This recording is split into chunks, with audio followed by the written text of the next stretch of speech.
Welcome, traveller, to a royal palace, a place so polished, perfumed, and theatrically perfect that it could convince anyone that luxury was effortless. But here's the truth every historian and servant knew intimately.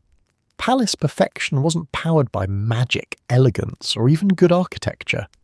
It was powered by hundreds of human beings who were expected to behave like decorative ghosts. Their lives operated under one guiding rule: you are essential, but you must never behave as if you exist. Or as one servant might have sighed, the job was simple: exist, but preferably not in a way anyone could detect. Hello, travellers. Histories do not always need to be boring. You can rest here and listen to hilarious histories to drift off to sleep. Before we continue, leave a comment to let me know when and where you are listening to this. And hit the subscribe button, but only if you enjoy what I do here. Let's begin. Being a royal servant wasn't just a profession, it was a lifestyle, a philosophy, and sometimes a test of your personal commitment to not sneezing at the wrong time. Let's step into this world. To understand the bizarre logic behind the servant as shadow system, you must picture an average palace hallway. It looks long, silent, and ridiculously expensive. But that silence didn't happen naturally. Servants learned to move with the precision of highly trained cats. If you heard footsteps, it meant someone, somewhere, had already messed up. There were rules for how to walk, when to walk, and who you were allowed to walk behind. Royalty shouldn't have to acknowledge the existence of people who scrubbed floors, carried chamber pots, polished doorknobs, or prevented fireplaces from exploding. So palace servants perfected the art of soft-footed mobility, gliding along corridors in shoes that were deliberately designed to be quiet. Some even stuffed wool into their soles to avoid the faintest squeak. A palace wasn't just a home, it was an endurance test in silent locomotion.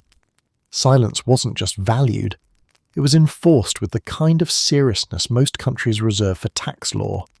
Servants were forbidden from talking in the presence of royalty unless spoken to directly, and even then, responses had to be brief, crisp, and preferably whispered at a decibel level, usually reserved for confessions and deathbed secrets. Many servants mastered the "Yes, Your Majesty" nod, a subtle movement of the head that communicated total obedience while producing no sound whatsoever. And then there was the eye contact rule. Unlike modern workplaces where you're encouraged to build rapport with your superiors, or at least pretend you like seeing them, royal servants were trained to avoid making eye contact at all costs. A servant who accidentally locked eyes with a monarch might as well have declared a national emergency. Eye contact was seen as presumptuous, a moment of equality in a hierarchy designed to have none. It was a tiny rebellion in visual form. Instead, servants stared at the floor, the middle distance, or that random unimportant corner of the wall that suddenly became the most interesting thing they'd ever seen. Imagine trying to hand someone a cup of tea without looking directly at them. Congratulations, you're halfway to qualifying as a Victorian footman. But perhaps the strangest rule was the stand aside and disappear protocol. Whenever royalty approached, servants had to flatten themselves against the wall like panicked murals. They weren't allowed to interrupt a royal's path, their gaze, or even their peripheral vision. In some palaces, servants ducked behind columns or statues to avoid being noticed. In others, they slid into alcoves so quickly and quietly that one observer said it looked like the palace was swallowing people whole. And this wasn't just during grand ceremonies. Even during casual strolls, servants had to anticipate the monarch's route and adjust their own path like they were participating in a very high-stakes version of Frogger. If you misjudged the timing and ended up in the same hallway as the Queen, you had two choices: stand still and hope she didn't notice you, or disappear into a nearby doorway and pretend to be extremely interested in whatever broom, painting, or curtain you were standing beside. The strangest part? Servants weren't just expected to be invisible during duties. Sometimes they were required to be invisible even while serving. Bringing tea to a royal chamber didn't mean entering like a normal human. It meant slipping in quietly, placing the tray exactly where it needed to go, and slipping out again before the royal even realised hydration was incoming. If a servant moved too slowly or too noticeably, They risked being accused of intruding on the royal atmosphere, a vague phrase that essentially meant your existence is too loud. Some households went even further and created hidden servants' doors, narrow passages built inside walls so servants could appear and disappear like stage magicians with poor working conditions. These tunnels allowed servants to move entire meals, wardrobes and heated chamber pots without ever being seen.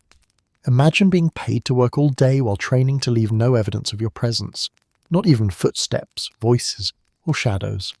CSI would have loved these people. To be invisible in the palace was to live a life of constant awareness. You had to know where royalty was, where royalty might be, where royalty was thinking about going, and where royalty had gone 2 hours ago, all while anticipating potential emergencies like, the Duchess is in a bad mood, so avoid the West Wing unless you want to lose your job today. Being unseen wasn't a perk. It was a duty. It meant safety, professionalism, and survival. Every second, servants balanced the impossible task of being essential yet unnoticed, like furniture that cleaned itself or candles that refilled their own wax. And so the rule stood: move like a whisper, speak like a breeze, exist like a rumour. In a palace built on spectacle, the people who made the spectacle possible were the only ones forbidden from being part of it. If you think being a royal servant was a job built on discipline, precision, and a heroic tolerance for nonsense, congratulations. You already understand the ancient sport known unofficially as the bowing Olympics. Forget discus throwing or synchronized swimming. Nothing on earth required as much technique, timing, and fear of humiliation as bowing correctly in a royal household. And yes, there were rules, many rules. Enough rules to make your spine consider early retirement. Because here's the truth. Royalty didn't just expect a bow. They expected the exact bow, delivered at the exact moment, with the exact angle, carried by the exact expression that conveyed humility without looking like you were auditioning for a tragedy. If your bow wasn't low enough, it was disrespectful. Too low, and congratulations, you've invented royal yoga, so lace up your soft, silent palace shoes. It's time to warm up. First, let's establish the basics. Bowing wasn't simply a greeting, it was a language, a ritual, and in many ways a full-body apology for daring to inhabit the same geographical space as someone with a crown. The royal courts of Europe perfected this tradition into something resembling a dance routine choreographed by anxiety itself. For men, bowing meant bending at the waist, not too stiffly, not too casually, and definitely not like you'd just thrown out your lower back, even if you had. Women performed the curtsy, a gesture so elaborate that it's honestly incredible more skirts that didn't spontaneously combust during execution. A proper curtsy involved bending the knees, lowering the body, sweeping the skirt gracefully, and somehow resisting the urge to collapse. But what mattered most wasn't the motion itself, see, it was the angle. Royal etiquette manuals offered specific degrees of incline depending on whom you were facing. A minor lord, a modest tilt, a princess, deeper, the monarch, bend low enough that you practically saw what your shoes had been stepping in all day. Some servants practiced in front of mirrors, trying to find the angle that said, I respect you deeply, but not so deeply that I hit the floor. Next, the timing. Bowing too early made you look overeager, like you'd been waiting around the corner for the chance to perform your spinal submission. Bowing too late was interpreted as hesitation, disrespect, or the early signs of rebellion. So servants mastered a precise calculation. As soon as the royal figure entered their line of vision, but before eye contact could occur, down they went, smooth, synchronized, and preferably graceful enough to earn Olympic scoring.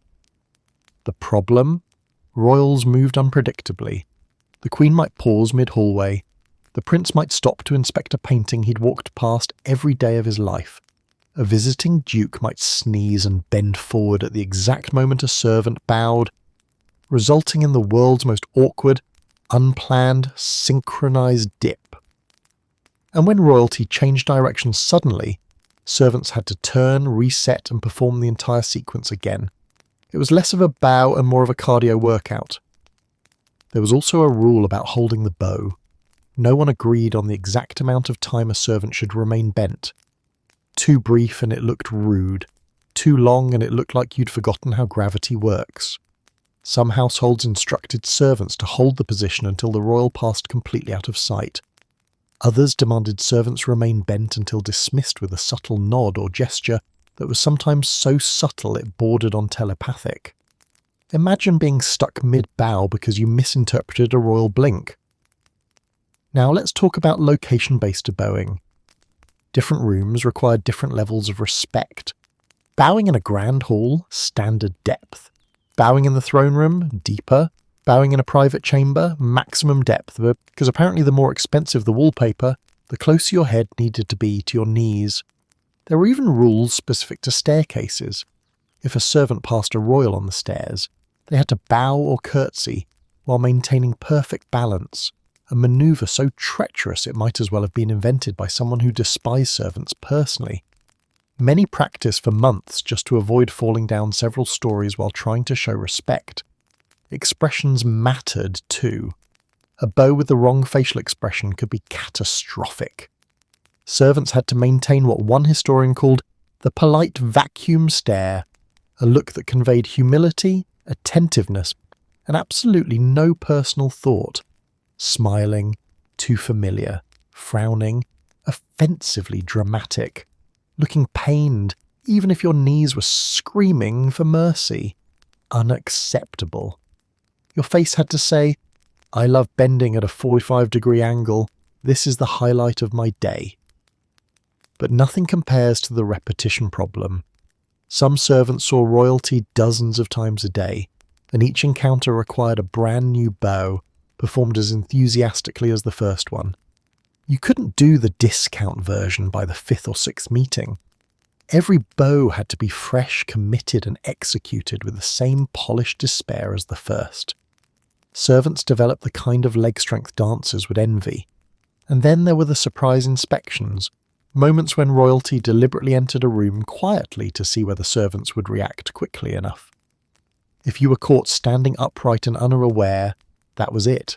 You were finished. The logic was simple. If you could be startled by a royal, you weren't bowing often enough. In a world obsessed with hierarchy and ceremony, bowing wasn't just etiquette. It was a daily performance of loyalty, submission, and survival. A servant's spine told the story of their career. Years of perfect angles, perfectly timed bends, and perfectly executed acts of royal gymnastics. This was the bowing Olympics. No medals, no applause, just the hope of keeping your job while preserving what remained of your vertebrae.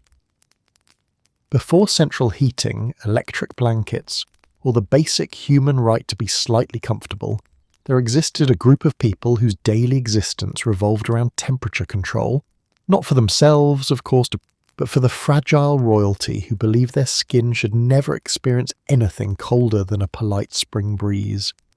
These individuals were the palace's unsung heroes of thermal management, the human space heaters of the monarchy, the royal garment warmers, and their job? Simple.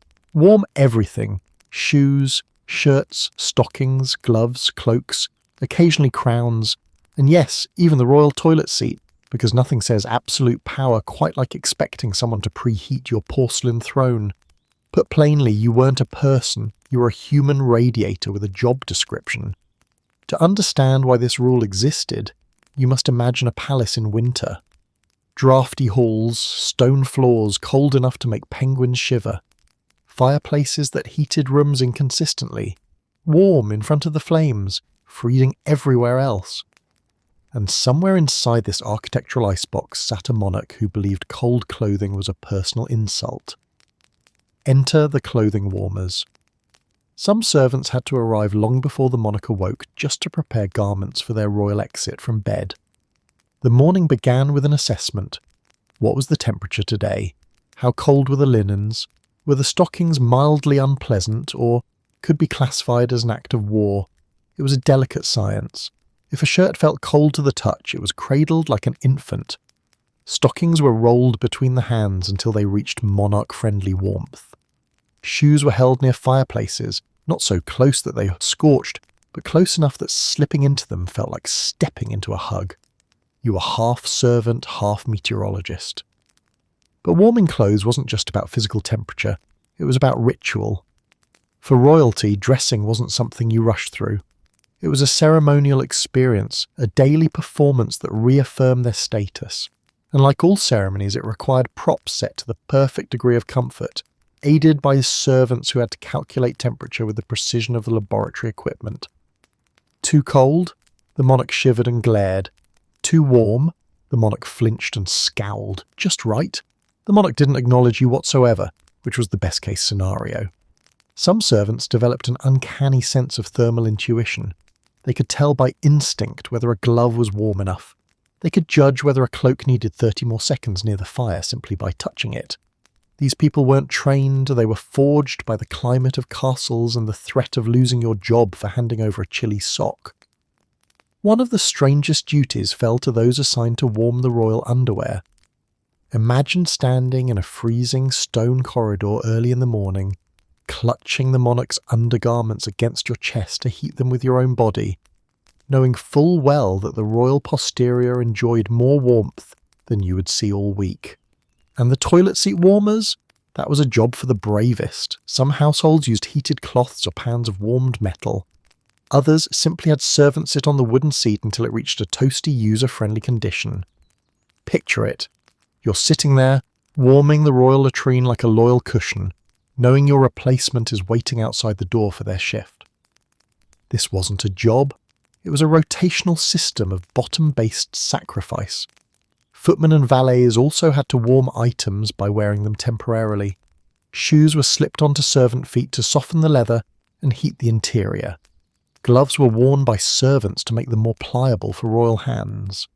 Cloaks were draped over arm after arm to ensure they didn't feel like refrigerated fabric when placed onto royal shoulders. Basically, servants pre-lived the monarch's day, wearing everything the monarch would later claim as their own. And then there were the warming cabinets, early versions of heated closets. These were often wooden compartments near fireplaces, with racks where garments could be hung in just the right position to absorb enough heat without burning. Servants had to check them constantly, turning garments over, testing them with bare hands, ensuring that nobility never encountered cold cloth. A cloak scorched? Disaster. A shirt still cold? Equally unforgivable. It was like managing a bakery, except the buns were silk shirts and the customers had absolute power. A major challenge was timing. Royal schedules were strict. The king or queen expected garments at specific moments, and the temperature window was tiny. Deliver the cloak too early and it cooled down before the monarch put it on. Deliver it too late and you delayed the morning routine, which was a worse crime than sabotage. Servants had to predict when royalty would rise, how quickly they'd move, how long it would take them to eat, how many conversations they'd start mid-dressing, and whether they'd pause to lecture someone about something they didn't understand. Each delay affected the warmth of the clothing, so the garment warmer had to adjust constantly, like they were conducting a thermal symphony. Of course, accidents happened. A servant once handed a prince a lukewarm stocking, and the young royal immediately declared the day ruined. Another time, a cloak overheated, and the monarch yelped as if attacked by fire sprites. And on one memorable occasion, a shoe warmed too close to the hearth curled in on itself like a traumatized croissant. But still, the practice endured, proof of how deeply monarchs prized comfort and how hard servants worked to maintain the illusion that royalty lived in a world untouched by inconvenience. In the end, the perfect temperature rule wasn't just about warmth. It was about the royal belief that every object touching their skin should feel like it came from a land where winter didn't exist, and the servants who ensured that illusion laboured tirelessly, often literally warming the monarchy with their own body heat. They weren't recognised, celebrated, or even thanked. But without them, royalty would have woken up every morning cold, grumpy, and dangerously aware that they were mortal. And we can't have that. If you've ever wondered how far royal power extended, consider this. In many courts, the king's authority didn't stop at commanding armies or reshaping nations. Oh no, it extended all the way to the royal bathroom, where one unfortunate yet highly trusted individual was responsible for overseeing, well, every detail. Because in a world obsessed with hierarchy, etiquette, and bodily functions kept far from public ears, there stood the groom of the stool, the servant who managed the monarch's most private business. This wasn't lowly work. It wasn't even considered embarrassing. In fact, it was one of the highest positions a courtier could dream of. You were closer to the king than anyone else, sometimes physically closer than any human being should ever be. Royal dignity was sacred, except when the king needed help on the throne. To fully understand this role, you must first picture a royal bathroom. Unlike modern restrooms with tile floors, discreet ventilation, and a polite distance from your dining room, medieval and early modern royal privies were elaborate wooden chairs with holes in the centre, set over a chamber pot or chute. These were not merely toilets, they were thrones in every sense of the word. Many were padded, carved, painted, or covered in luxurious fabrics. Because if you were king, even nature had to respect your brand. Enter the groom of the stool. His duties were extensive, intimate, and, depending on your sense of humour, both fascinating and mildly horrifying. The groom oversaw the royal ball schedule with the seriousness of a military commander. He ensured the king's chamber pot was clean, placed correctly, and ready for immediate use. He provided linens, washed royal hands afterward, disposed of waste, and recorded notes about the monarch's digestive health, because nothing says royal administration like a logbook documenting, well, logs. These records weren't for gossip, they were political documents. In a world without medical scans, doctors monitored royal health by analysing stool, and the groom was responsible for relaying this information. Imagine the diplomatic tension of court life hinging on whether last night's banquet agreed with His Majesty. But the job didn't end there. The groom was responsible for guarding absolute privacy. When the monarch disappeared behind a curtain or into a privy chamber, the groom stood as the ultimate defender of dignity. No one, not even nobles, advisors, or ambitious siblings, could intrude. The groom held the keys to the privy rooms, literally and figuratively. If he said the king was unavailable, that was final. And because he was present during the most unfiltered, unguarded moments of a royal's life, the groom often became a trusted confidant. Kings shared secrets, frustrations, political fears, and private thoughts in the bathroom simply because no one else was permitted to be there. In this bizarre intersection between hygiene and statecraft, the groom gained a level of influence that many lords could only dream of. So while the title may sound like the punchline of a bad joke, the position granted enormous political power. The groom could whisper in the king's ear, influence decisions, and sway appointments, all while holding a washcloth. Naturally, the selection process for this role was extremely strict. You couldn't give this job to just anyone. The groom needed impeccable manners, unwavering loyalty, absolute discretion, and the ability to maintain a straight face under circumstances that would break most mortals. Some grooms were so trusted that they went on to become government ministers, advisors, or even nobles in their own right. And yes, they were paid extremely well. When your daily responsibilities include witnessing the monarch at their least majestic, you deserve hazard pay. The day-to-day work required more skill than one might expect. The groom had to understand royal clothing layers upon layers, handle delicate fabrics, manage perfumed linens, and ensure everything was arranged smoothly for swift dressing afterward. If the king had mobility issues, the groom assisted with seating and standing. If the king travelled, the groom accompanied him, which meant carrying the portable royal toilet, a piece of luggage that nobody else wanted to handle. In some courts, the role expanded further. The groom managed the king's personal spending, signed off on wardrobe budgets, supervised laundry, and monitored royal chambers. In short, the man responsible for the royal backside also controlled significant portions of the royal household. Truly, history has never been short on irony. Of course, not all monarchs handled this arrangement gracefully. Some kings treated the groom with great affection and respect. Others behaved as though requiring assistance was a divine challenge meant solely for the servant, not the sovereign. And then there were monarchs who preferred conversation during the process, a scenario that for the groom must have required passive listening skills on par with saints.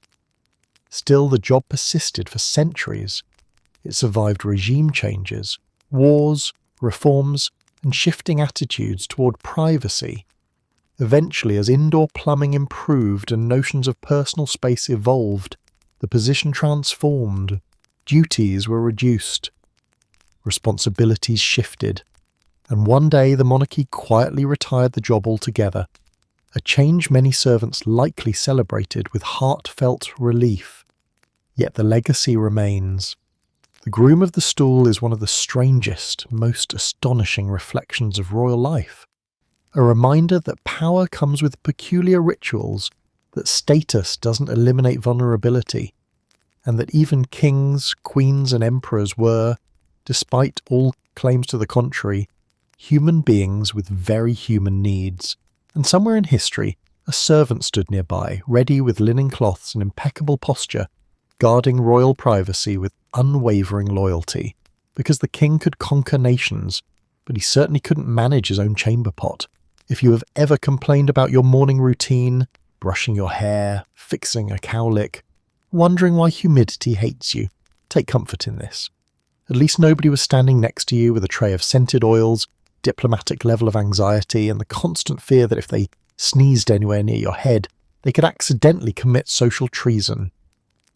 Welcome to the world of royal hair rituals, where grooming wasn't just hygiene, it was ceremony, theatre, a high-stakes performance involving combs, wig powder, and the unspoken rule that one sneezed near the royal wig and you were basically committing treason with your nose.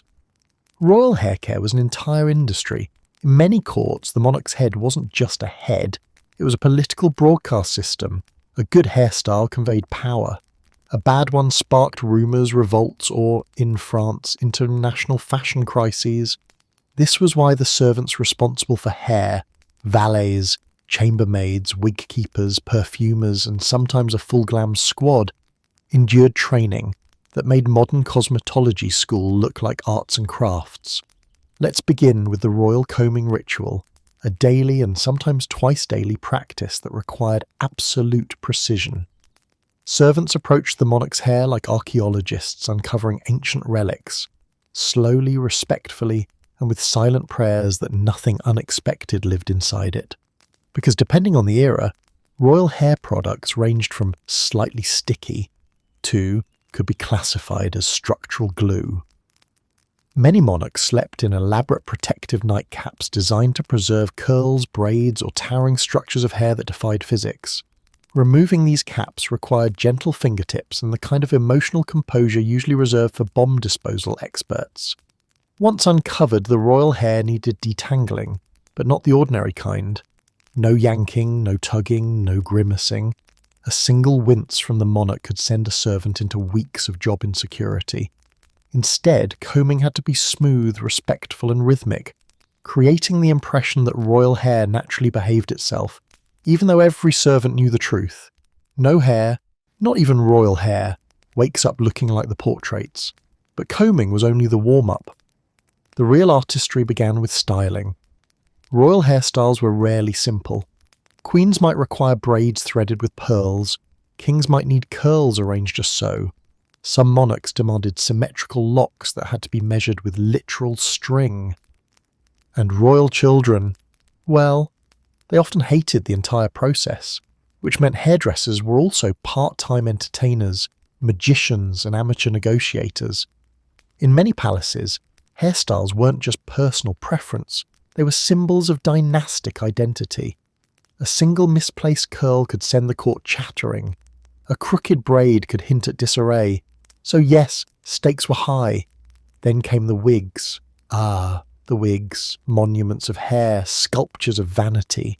Architectural masterpieces built from horsehair, human hair, goat hair, or whatever unfortunate creature the wig maker had access to.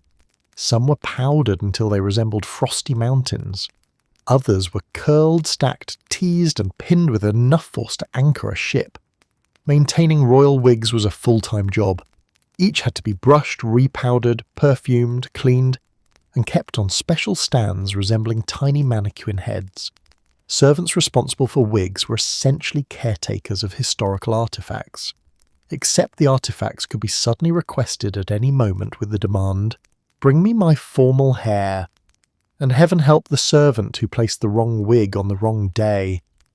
A ceremonial wig was not the same as a banquet wig. A hunting wig was distinct from a breakfast wig, and some monarchs had travel wigs specifically designed to withstand wind, early prototypes of aerodynamic fashion. Perfuming was another ritual entirely. Since shampooing was a rare event, we're talking weekly at best, yearly at worst, hair odour was a concern. To counteract this, perfumers applied scented oils, powders, cloves, lavender sachets, or even floral water. Hair had to smell divine even if the weather, the palace, or the monarch's mood did not. But perfuming was delicate work. Too much fragrance could make the monarch sneeze.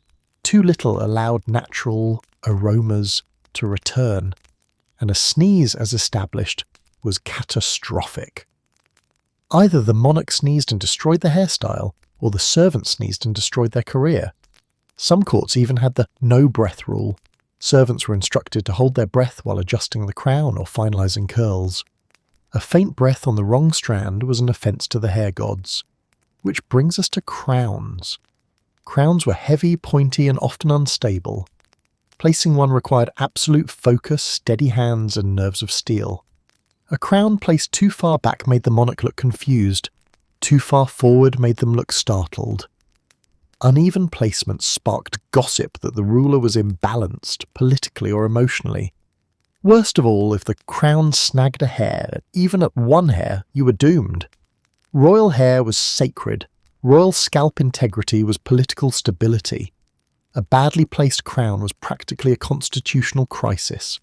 Servants practiced crown placement with weighted replicas until they could do it flawlessly. One slip during a coronation, and your career ended before the applause did. Hair rituals weren't just routines, they were the daily machinery behind royal perfection. These traditions kept monarchs looking immaculate in portraits, confident in court, and intimidating to foreign ambassadors.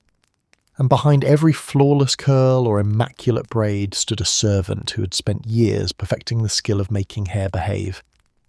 So the next time you struggle with a stubborn knot in your hair, remember, at least you're not doing it for a monarch while 5 other servants watch, tense as bowstrings, praying you don't accidentally brush too hard and trigger a diplomatic meltdown. If you've ever waited tables and thought, wow, this is stressful, allow me to introduce you to the historical nightmare level known as royal service, where your every movement had to be as silent as falling snow, as precise as a military drill, and as invisible as a ghost who also happened to carry soup. Welcome to the Royal Table Ballet, an entire art form built on rules, choreography, and the terrifying awareness that if a fork clinked, that was it. Citizenship revoked. Serving royalty wasn't an ordinary job, it was performance art. A dinner wasn't just a meal. It was a ceremonial theatre piece where the monarch was the star and the servants were the silent stage crew whose failures could get them dismissed, humiliated, or at minimum glared at, which for some kings was the emotional equivalent of being struck by lightning. Before we get into the choreography, understand this. Royal meals were loud socially but quiet physically. Nobles debated, flirted, gossiped, schemed, and occasionally tried to look more sophisticated than the person next to them, but the servants? They kept the silence of a haunted monastery. This meant no clattering plates, no clinking cutlery, no heavy footsteps, no clearing throats, no accidental musical jingling of anything you wore. If a servant even breathed too audibly while pouring wine, it could earn them a warning. If you dropped something? Congratulations, you'd just caused a diplomatic incident involving tableware. Now let's examine the rules of food presentation, which were strict enough to make modern Michelin star restaurants look like casual cafes. In many courts, dishes had to be presented in a specific orientation, handles facing toward the monarch, garnishes positioned symmetrically, and cuts of meat arranged like edible architecture. If the dish contained carved fruit, the patterns couldn't be crooked. If the roast was tall, it needed to be angled dramatically, but not too dramatically. If gravy dripped, pray for your soul. And the serving plates themselves? They were polished so intensely that servants could probably see their own terrified reflections in them. Before a dish ever approached the monarch's table, it was inspected multiple times by supervisors who were trained to spot flaws with the accuracy of a sniper. Then came carrying the dish, which was practically an Olympic sport. You couldn't wobble, you couldn't slouch, you couldn't spill, tilt, hesitate, or walk too fast.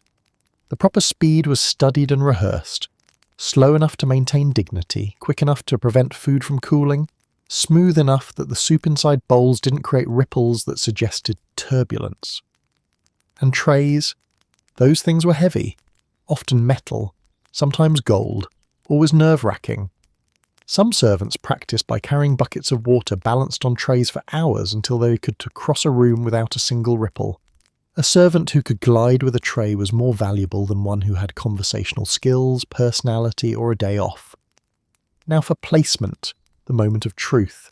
A dish had to land on the table with no sound, no vibration, no visible struggle, no contact with anything except the designated area.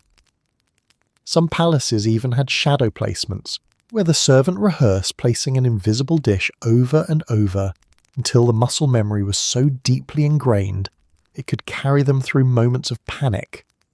Placement also required a perfectly straight posture, a neutral facial expression, and breath control. Some servants literally inhaled and held their breath during placement so as not to disturb the air. If a plate shifted 1 millimeter after contact with the table, the servant had to subtly correct it without being seen, which was like performing sleight of hand in full daylight. Pouring drinks was a separate discipline altogether. Wine had to be poured from exactly the right height, at exactly the right angle, at exactly the right speed, without spilling a single drop, without the bottle making even a whisper of noise. Rainbow arcs of wine, absolutely forbidden. Noise from pouring, unacceptable. Splashing, a personal insult to the entire monarchy. In some households, wine bottles were wrapped in cloth to silence them further. In others, servants developed a technique of tilting the bottle in a single uninterrupted movement. Too slow and it gurgled, too fast and it sloshed. Servants essentially became liquid engineers, and if the monarch wanted a refill, they didn't say it out loud. They gave a subtle gesture, a slight glance, or in some cases merely placed a finger near the rim of their glass. A servant had to be alert enough to notice, but not so alert that anyone else noticed them noticing. Perhaps the strangest rule of all was the choreography of disappearance. After serving, servants had to melt away from the table without drawing attention, sliding backward like polite phantoms who had fulfilled their earthly mission. Turning your back on royalty was often forbidden, so servants retreated facing the table, a technique that looked like a quiet, formal moonwalk. They waited along the walls, still and silent, watching for signals, ready to leap into action the moment someone gestured, dropped a knife, or exhibited even the faintest hint of wanting more bread. Dinner service wasn't just about food. It was loyalty. It was hierarchy. It was spectacle. Every dish, every cup, every movement had to reinforce one message. The monarch's life was effortless because someone else's life was precision under pressure. Servants didn't just serve dinner. They performed a choreographed dance of obedience, timing, balance, and invisibility. It was a ballet without music, applause, or recognition, except perhaps the occasional nod from a noble who had never carried anything heavier than their own ego.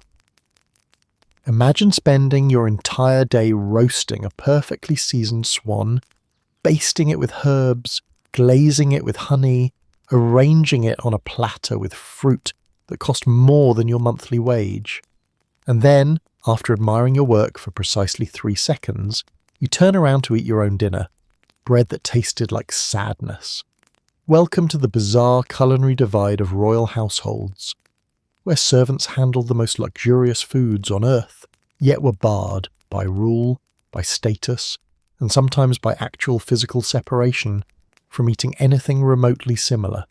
This wasn't an accident. It was a system built over centuries, a reminder that even in kitchens filled with aromatic feasts, hierarchy had a stronger flavour than any seasoning. To begin, understand that royal meals were symbols of power, not simply nourishment. Everything the monarch ate sent a message: wealth, prestige, superiority, divinely appointed taste buds. Take your pick.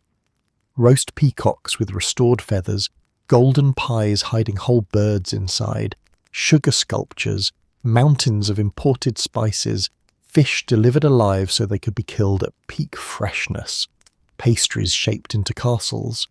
These meals were designed to impress ambassadors, intimidate rivals, and occasionally make guests question whether they'd accidentally wandered into a culinary hallucination. Servants prepared all of this, but eating it? Absolutely out of the question. This was the first rule. The royal pantry was sacred space, and servants' hands were allowed to touch it only for work. Many kitchens had locked cabinets for spices, fine breads, and exotic fruit, and only senior staff had keys. Even tasting sauces was restricted. A cook might test seasoning, but lower staff risked punishment for even licking a spoon. Some households had food trace procedures so strict that today they'd look like crime scene protocols. Meat had to be counted. Bread had to be weighed. Desserts had to be inspected before and after serving. If a single pastry went missing, the kitchen erupted into an investigation with all the subtlety of a medieval FBI raid. Meanwhile, servant meals were humble. And by humble, I mean depressingly beige. Most servants ate stale bread porridge resembling wallpaper paste, cheeses that were legally food but spiritually questionable, leftover vegetable scraps, soups that were 80% water, 20% apology. Protein was reserved for higher-ranking staff, and even then it was often the bits nobles didn't want: gristle, odd cuts, or meat so overcooked it could double as a weapon. Cooks often kept bones after making royal broths, which servants then reboiled into what was generously called stock and realistically called hot disappointment. The injustice wasn't subtle. You could spend hours stuffing a goose with figs and herbs, then sit down to a slab of barley mush so dry it could qualify as construction material. But the real sting came from proximity. Unlike peasants who never saw luxury food, servants were inches away from royal feasts, breathing in the aromas of cinnamon, ginger, roasted meat, and warm pastries while being fully aware they'd never taste them. A servant could identify rare spices by smell alone: saffron, nutmeg, cardamom, yet never know what they tasted like in an actual dish. And it wasn't just banned delicacies. In many households, servants weren't allowed to eat anything the monarch ate, even in cheaper form. If the king had venison, servants weren't served venison. If the queen wanted oranges, servants didn't get oranges. If the prince demanded sugar tarts, servants were lucky if they scored a spoonful of molasses sometime that month. This separation reminded everyone exactly where they stood, on opposite ends of the dining table, quite literally. Some kitchens even enforced timing rules. Servants couldn't eat until all royal meals were completed, the leftovers counted, and the utensils washed. Hungry or not, you waited. During long banquets, this meant hours, sometimes entire evenings, where servants operated on sheer willpower, the fumes of roasting meat, and the occasional whiff of pastry drifting through the air like edible torment. But even hunger didn't override the rules. Servants were forbidden from sneaking bites, stealing morsels, or tasting anything meant for the royal table. Punishments ranged from docked wages to dismissal. In certain courts, stealing food destined for royalty was considered a crime of disrespect, occasionally even treasonous. Imagine losing your job, or your head, because you tried a grape. Yet despite the rigid division, there was one loophole: the art of creative scavenging. Kitchen servants learned how to make something out of the scraps nobody cared about: onion tops, fish heads, carrot peels, wilted greens. These leftovers became stews, soups, or pies that were surprisingly edible when cooked long enough and seasoned by the shared suffering of everyone at the table. And occasionally servants lived for the rare miracle: a dish that returned untouched from the royal table. This was cause for celebration: a roast barely carved, a tart with only one slice taken, a basket of fruit that nobles ignored because it wasn't exotic enough. Glorious treasure. However, even these reclaimed items came with rules. They were distributed based on rank. Senior staff got first pick, apprentices got whatever rolled under the counter, and if a junior servant ran too quickly to order leftover chicken leg, punishable enthusiasm. All of this created a strange duality in palace life. By day, servants interacted with the most extravagant foods in the kingdom. By night, they ate like monks with a tight budget, and that contrast, the opulent smells, the strict rules, the forbidden flavours, wasn't just about hunger, it was about hierarchy. Royal food wasn't just nourishment, it was a privilege, a statement, even a political tool. Denying servants access ensured the gap between classes wasn't just visible, it was edible. In the end, the cooks, scullery maids, and kitchen boys of royal households became intimately familiar with abundance they could never taste. They roasted birds they'd never bite. They baked tarts they'd never sample. They prepared banquets fit for kings while surviving on whatever modest meal was allowed to trickle down the social ladder. Because in royal kitchens, the food wasn't just divided. The people were.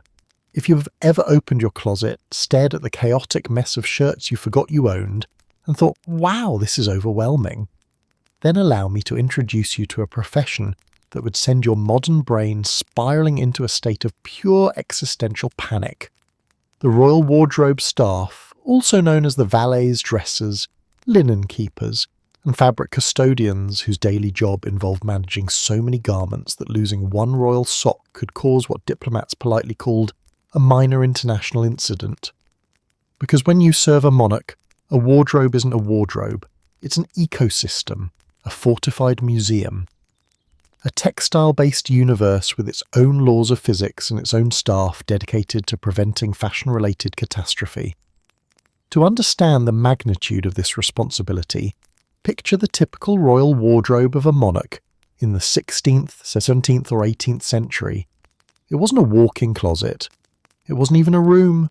It was often multiple rooms, sometimes an entire wing of the palace, filled from floor to ceiling with garments for every season, event, mood, ritual, ceremony, political alliance, and diplomatic guest.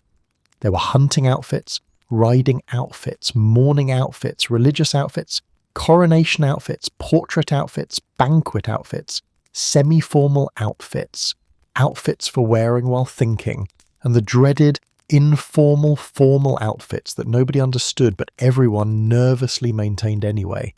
And each garment had rules. Rules about where it hung, rules about which garment it touched, rules about humidity levels, rules about who could enter its storage area, rules about how often it should be brushed, refolded, padded, polished, perfumed, or aired out. Royal fabric wasn't just fabric, it was political textile weaponry. The wrong outfit worn on the wrong day could insult an ambassador, offend a religious group, or confuse an entire gathering of nobles who interpreted fashion like it was state policy. So the wardrobe guardians carried the burden of preventing wardrobe-induced chaos. Their first responsibility was inventory management. And let me tell you, no modern retail store, no online warehouse, no mega department chain has ever seen anything as frighteningly complex as the royal outfit logbook. Every garment had a number, a name, a purpose, a season, a designated storage spot, a schedule, a condition report, a list of acceptable accessories, a detailed record of when it had been worn. If a cloak was last seen at a winter banquet 3 seasons ago, the logbook knew. If a sleeve had been altered 5 years prior due to a royal elbow growth spurt, the logbook knew. If a button had been replaced because the king snapped it off while angrily gesturing during a political rant, the logbook knew. And who maintained this? A dedicated wardrobe official with the organisational skills of a military general and the memory of a librarian capable of summoning information in 0.3 seconds. Next came storage, the sacred art of placing each garment in exactly the right place, surrounded by exactly the right conditions. Garments hung on padded hangers. Capes were draped carefully to prevent creasing. Fabric prone to damage was wrapped in linen. Fur-lined outfits required cool, dark storage to prevent shedding or infestation. And the fabrics, oh the fabrics. Velvet that could bruise if folded incorrectly. Silk that wrinkled if someone sneezed nearby. Satin that reflected light so intensely it required polishing. Lace so delicate it had its own dedicated servant. Wardrobe guardians lived with the constant fear of moisture, insects, dust, sunlight and air. A single moth sighting could trigger a palace-wide emergency. A suspicious wrinkle might prompt an inquisition.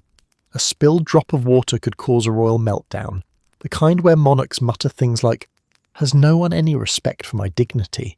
while servants quietly panic behind them. But the most terrifying responsibility of all was dressing the monarch. You didn't simply hand the king a shirt.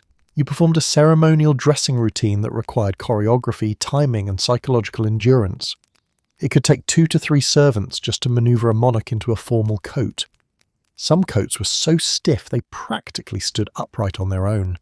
Some gowns were layered so heavily that dressing a queen was equivalent to assembling ornate human architecture. The dressing ritual often went like this.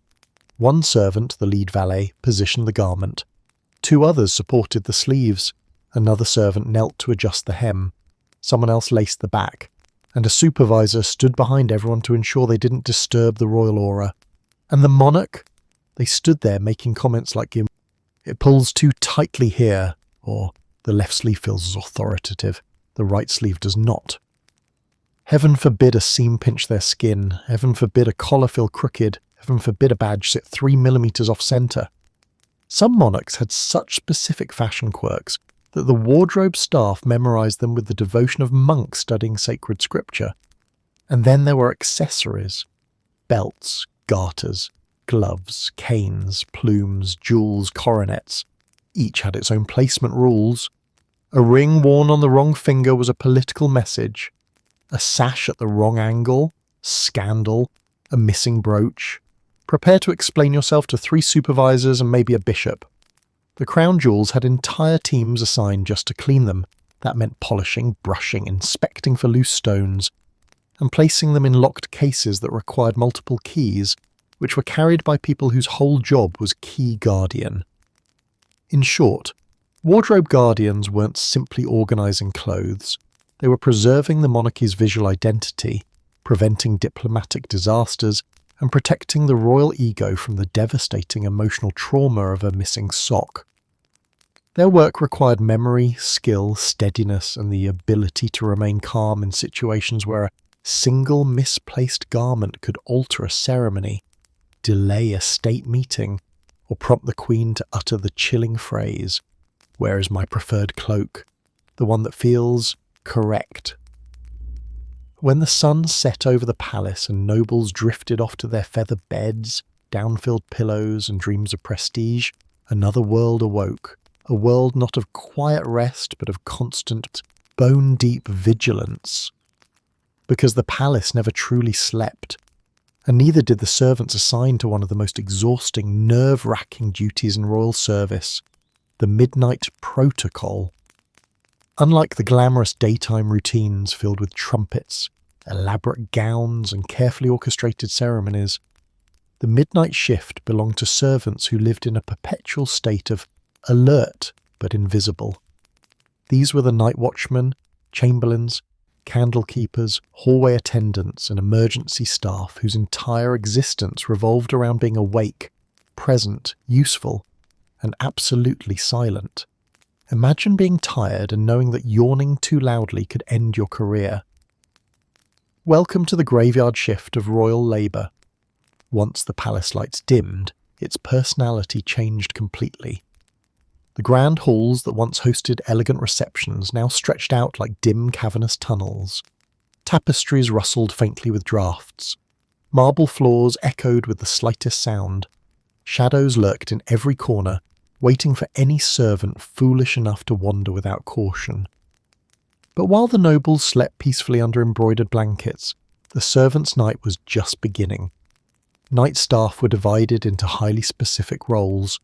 The bedchamber sentinels, stationed near the monarch's sleeping room, the corridor watch, who patrolled for fire risks or intruders, The night runners who fetched water, warmed bedding, or delivered emergency messages, the candle keepers who checked each flame to prevent palace-wide infernos, the still-room night crew who prepared tonics and remedies in case the monarch awoke ill, the royal listener whose job was to stay close enough to hear if the king or queen stirred, and every one of them operated under the same chilling law. If you wake the monarch, you wake unemployment. Make no mistake, this wasn't a shift designed for comfort. Night servants weren't permitted to sit unless officially allowed. Some weren't permitted to lean on walls. Others had to stand perfectly still for hours, hands folded, posture straight, eyes forward, as if posing for a portrait nobody would ever paint. And they couldn't look tired. Looking tired was a crime. If your eyelids drooped, if your posture sagged, if you blinked too long, a supervisor might appear from a shadowy corner to whisper something like, "You seem fatigued. Be careful. The Queen dislikes exhaustion." The subtext was clear. Exhaustion was a punishable offence. Many servants developed strange techniques to stay awake, pinching their legs under their uniforms, biting their tongues discreetly, pressing their fingernails into their palms, reciting prayers, asking themselves deep existential questions such as, why is my job like this? Coffee wasn't widespread, tea wasn't always accessible, and energy drinks were several centuries away. Staying awake depended entirely on willpower and fear, mostly fear. Silence was not suggested. It was mandatory. At night, noise belonged to nobody. A servant dropping a single cup after midnight wasn't just a mistake. It was career suicide. A sneeze? Entirely unacceptable. A cough? Instant doom. Even the tread of shoes could betray you. Night servants learned to walk in a special heel-to-toe glide that produced no sound. Some wore soft cloth over their shoes. Some practiced breathing techniques to avoid sharp inhales. Many learned to swallow yawns, a practice that probably shortened their lifespan by 10 years. And the monarch? They expected peace, utter peace, peace that was so absolute it bordered on unnatural. If the monarch awoke and whispered, "What was that sound?" the correct answer was nothing, because admitting there had been a sound would require an investigation, explanations, apologies, and possibly a servant disappearing from the roster the next morning. Staying awake wasn't just about vigilance, it was about readiness. Royalty, as it turns out, were unpredictable creatures. At any hour between midnight and sunrise, a monarch might request fresh water, ask for their fire to be restoked, ring a bell for a servant because their foot felt uncomfortable, desire a midnight snack, wake due to a dream and demand someone interpret it, need their pillow fluffed, require a book from the library, feel cold and ask for a warmed blanket, feel warm and ask for a cooled blanket. Want to know what time it was, need reassurance that everything in the kingdom was still functioning. Each request had to be fulfilled instantly. If a monarch waited more than a few seconds after ringing their bell, servants dreaded hearing the mood-shattering complaint, "Has everyone died? Should I summon new staff?" Night servants perfected the art of sprinting silently, a paradox that required thigh strength, balance, and the ability to move like a panicked ninja. There were protocols for emergencies, fire, illness, intruders, strange noises, collapsed tapestries, or even a royal nightmare. Royal nightmares were not personal problems, they were state matters. The chamber servant had to rush in and say reassuring phrases like, "You're safe, Your Majesty, it was only a dream," as if a bad dream could topple the entire monarchy. And sometimes it could, at least emotionally. Once the sun rose, night servants weren't finished. Nope. They still had to brief the day staff. Reports included temperature changes, noise logs, candles burned, fires tended, any odd smells detected, any odd behaviours observed, anything the monarch muttered in their sleep. By the time they were dismissed, they were physically exhausted, mentally drained, and spiritually questioning every decision that led them into palace employment. And despite their sacrifices, their work was invisible, deliberately so. The better they performed, the more people assumed they did nothing at all. Royal comfort was built on their sleepless vigilance. Royal calm was built on their muted footsteps. Royal dreams were protected by servants who lived through nightly nightmares. For some, the dawn was relief. For others, it was simply the end of an 8-hour shift of hyper-alert silence. If you've ever tried to leave a room gracefully, without tripping over a rug, bumping into a chair, or giving someone the awkward "we're walking in the same direction" shuffle, then congratulations. You already possess more freedom than a royal servant, because in many courts, servants were bound by one of the strangest, stiffest, and most physically inconvenient rules ever invented: never turn your back on royalty. Not while entering, not while leaving, not while carrying objects, and definitely not while performing any gesture that risked even a millisecond of rear-facing disrespect. This wasn't etiquette. This wasn't tradition. This was the historical equivalent of do the world's slowest moonwalk. And servants had to master it with the seriousness of a soldier and the elegance of a ballerina. The rule came from a combination of courtly etiquette, medieval superstition, and the belief that turning your back on royalty was akin to challenging their authority. Facing the monarch showed respect, obedience, and the assurance that you weren't planning something villainous behind your back. In some courts, turning your back was considered an insult. In others, it was a sign of carelessness. In a few especially paranoid monarchies, it was interpreted as a potential threat. Thus the rule was born: never expose your back to a royal unless you wanted career suicide. Leaving the monarch's presence wasn't a simple retreat. It was a well-practiced maneuver. Servants had to step backward without tripping, colliding with furniture, or stepping on another servant performing the same terrified backward shuffle. The movement required perfect balance, constant awareness of surroundings, core muscles that could withstand long backward journeys, the ability to maintain a pleasant expression while praying not to fall. And all the while, servants had to keep their gaze respectfully low, not staring directly at the monarch, but still aware enough of their position to avoid backing into a golden statue, a priceless vase, or a silently disapproving noble. Walking backward became an unofficial sport of the palace. Servants practiced in empty corridors, learning to glide backward without stumbling, much like figure skaters rehearsing routines. Young recruits often started by backward walking short distances, then gradually worked up to full-room retreats. The palace wasn't training servants, they were training reverse pedestrians. You may think the worst thing that could happen was tripping. You're wrong. Here are some real dangers of backward-facing exits. 1. The furniture ambush. Royal rooms were crowded with chairs, tables, harpsichords, cabinets, globes, fountains, and decorative objects placed there by people who never considered that half the staff needed to walk like reverse crabs through these spaces. Hitting a table? Embarrassing. Knocking over something? Catastrophic. Backing into a sleeping royal dog? A lifetime of regret. 2. The noble collision. Sometimes a servant exiting backward would collide with a noble entering forward. These collisions were the social equivalent of two trains meeting on the same track.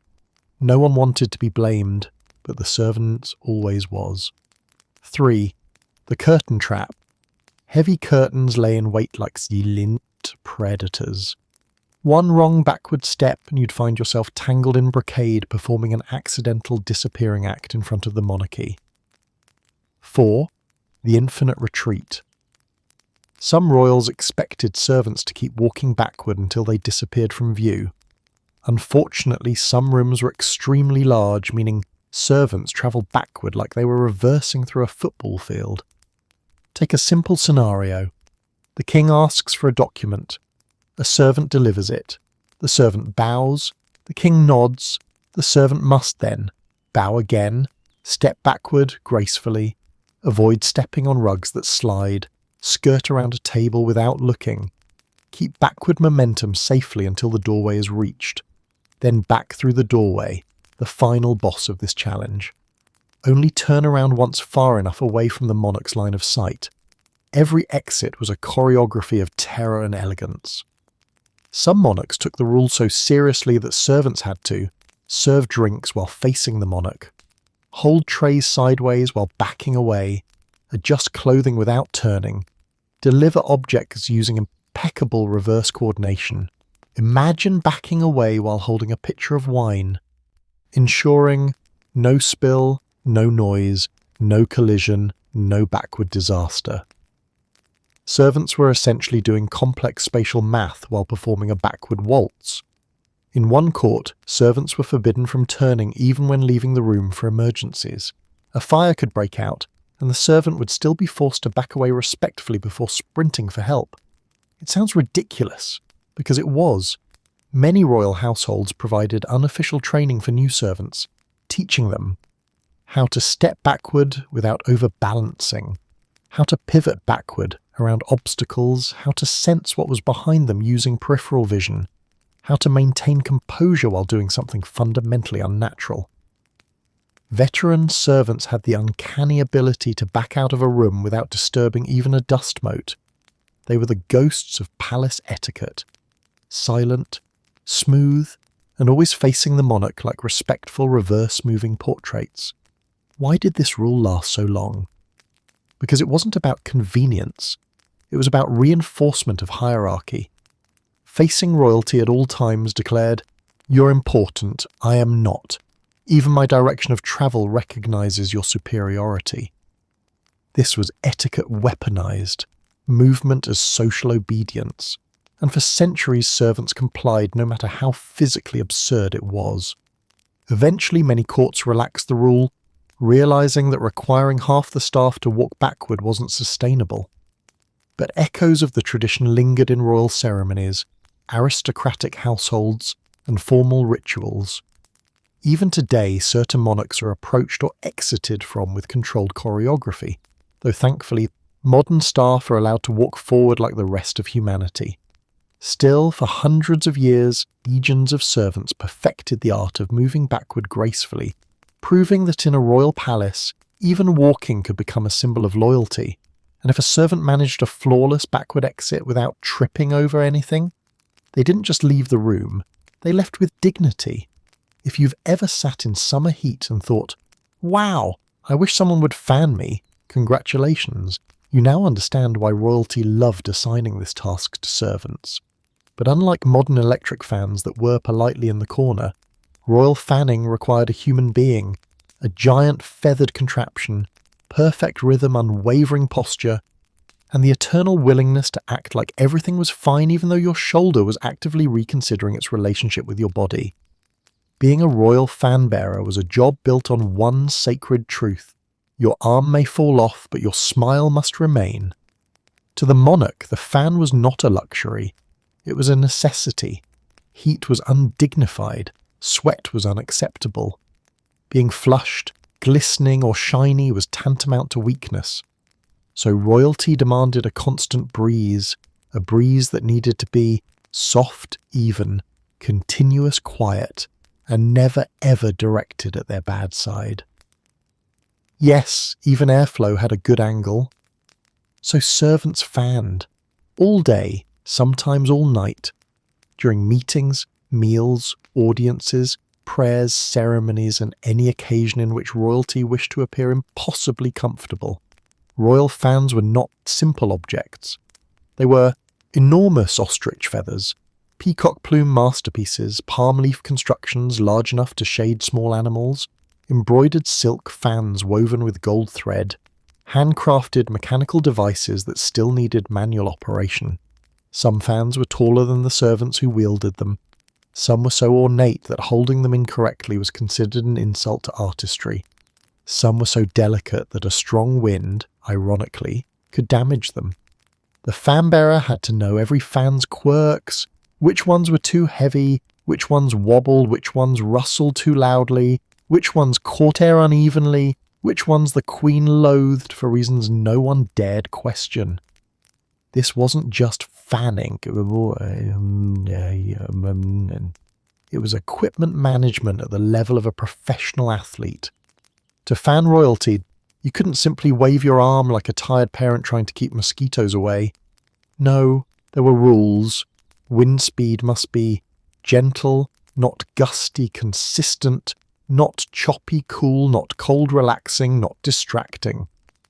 Rhythm mattered. The upstroke and downstroke needed to be equal in tempo. The direction of airflow had to remain steady. The servant's movement must never create sound. And the fan must glide as if powered by divine intervention rather than human muscle. Fan-bearers learned rhythm the way musicians learn scales. Some practiced for hours with sandbags or weights attached to their wrists to build endurance. Others trained using smaller fans and gradually worked their way up, much like a medieval gym routine where the prize wasn't fitness, it was survival. While fanning, servants stood absolutely still except for the controlled motion of the arm. Posture was everything. Back straight, chin down, feet evenly spaced, expression serene, eyes focused just enough to avoid zoning out, body angled so as not to cast a shadow across the royal face. Yes, even shadows were forbidden. A poorly angled servant could accidentally block sunlight and plunge the monarch's head into darkness. And nothing ruined royal dignity like a shadow that appeared without permission. Your arm would burn, your shoulder would scream, your neck would cramp, your elbow would develop opinions, but none of this mattered. A fan-bearer was expected to maintain the exact same pace from the first minute to the last, even if the last happened to be 3 hours later, while the king listened to an ambassador ramble about trade routes. The servant could not pause, slow down, massage their arm, ask for a break, switch hands, show pain, sweat, or collapse like a human marionette who'd finally reached its limit. If you dropped the fan, fainted, or accidentally fanned yourself for even 1 second, you might as well start packing your bags. If the breeze accidentally moved unevenly, the monarch would feel it instantly. Why does it feel warmer on my left cheek than on my right? Is the fan slowing? Is the servant unwell or simply incompetent? And the servant would respond internally with something like, "My arm is detaching from my soul, Your Majesty." But externally they smiled, always smiled. Fan-bearers weren't just moving air. They were expected to detect subtle temperature changes and adjust accordingly. If the room grew slightly warmer, the fanning had to increase. If the monarch grew chilled, the motion softened. If the monarch shifted posture, the fan angle had to shift too, seamlessly, gracefully, invisibly. A good fan-bearer could sense temperature changes before the monarch did. These servants developed thermosensory abilities so sharp that they could walk into a room and declare, "It is slightly warm near the left window," with supernatural accuracy. Public fanning was even harder. Not only did the servant have to maintain rhythm and poise, but they also had to look elegant doing it, as if fanning were the world's most dignified calling. Crowds watched, nobles judged. Foreign visitors whispered, "Oh look, their servants even fan them during speeches. How luxurious." The servant, meanwhile, was praying that their arm didn't cramp in front of 300 people and 3 visiting dukes. This was perhaps the most awkward fanning scenario. Servants had to avoid blowing a pepper into the monarch's eyes, avoid wafting steam away from dishes, avoid disrupting the delicate aromas of the banquet, avoid blowing napkins, loose papers, or wigs. Nobody wanted to be the servant who accidentally knocked a royal hairstyle askew via unexpected wind speed. The monarch decided when fanning ended. And monarchs, being monarchs, didn't always remember they'd been fanned for the past hour and a half. Sometimes servants stood there, fan in hand, waiting for the royal cue that might never come. Only when a glance, gesture, or absent-minded wave occurred could the servant finally lower the fan, feeling their arm vibrate with the fury of 1,000 bees. Being a fan-bearer was a strange blend of skill, endurance, obedience, and physical suffering hidden beneath a calm smile. It wasn't glamorous, it wasn't praised, it wasn't recognized. But without it, royalty would have melted in their own palaces, and that simply was not acceptable. So servants fanned, perfectly, silently, endlessly, a breeze powered by loyalty for your fear, and one very tired shoulder.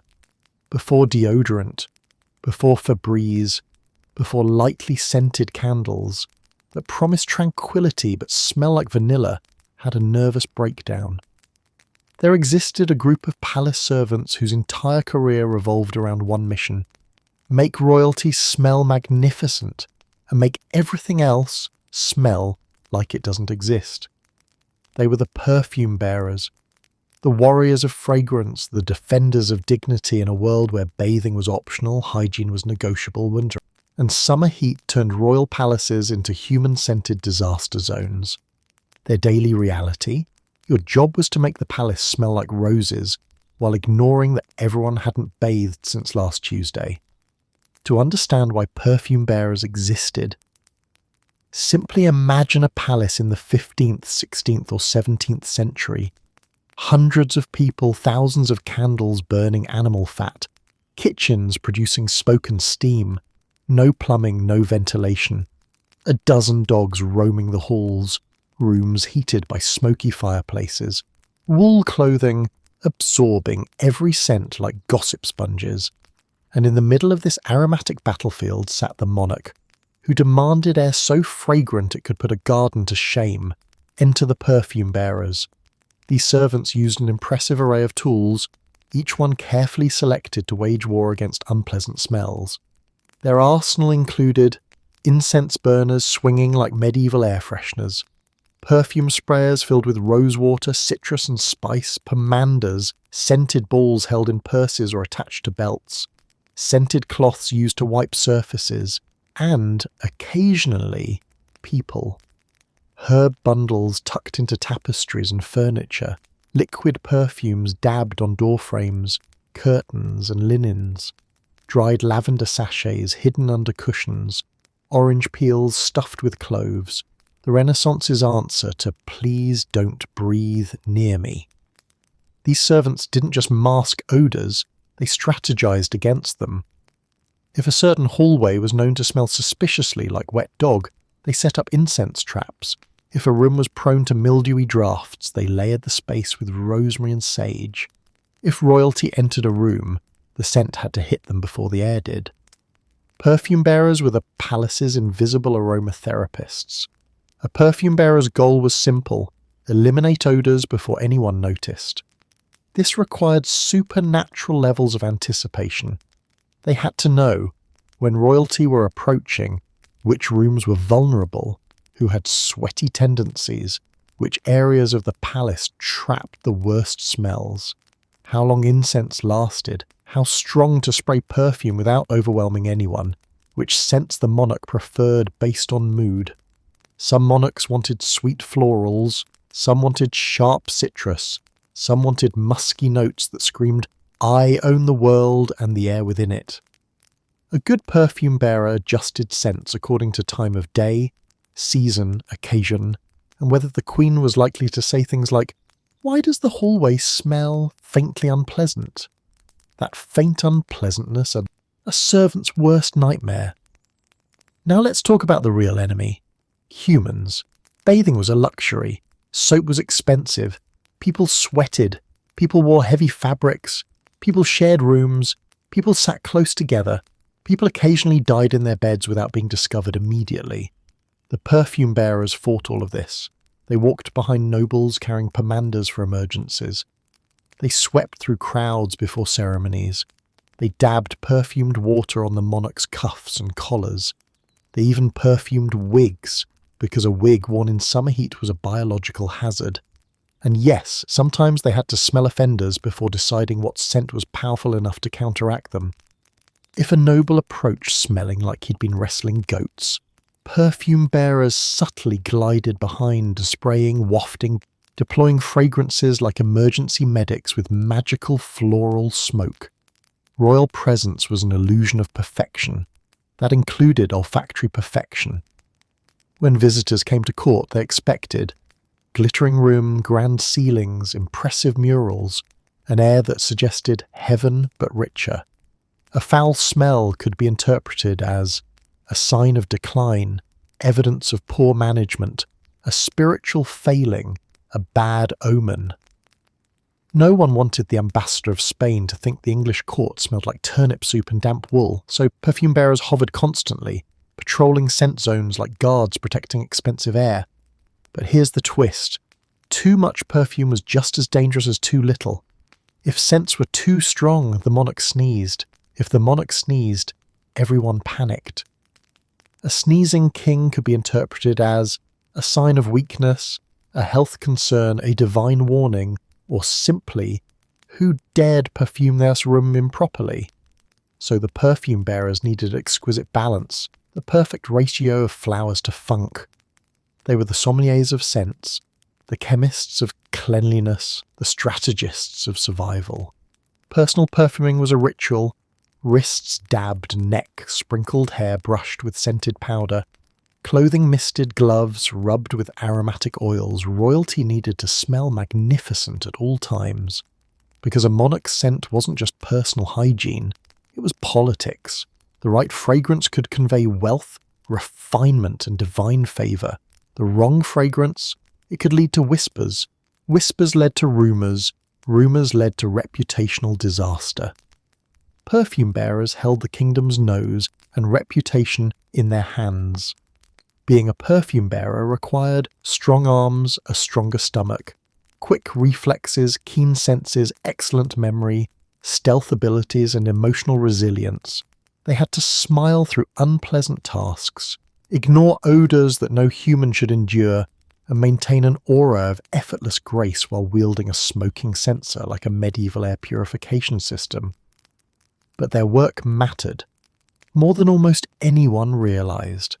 They created a palace world where royalty never had to smell reality, only the curated luxury version.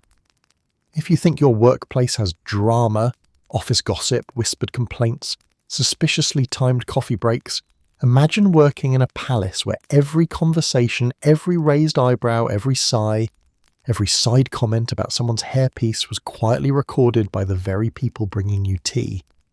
Because in many royal courts, servants weren't just cleaners, attendants, or helpers.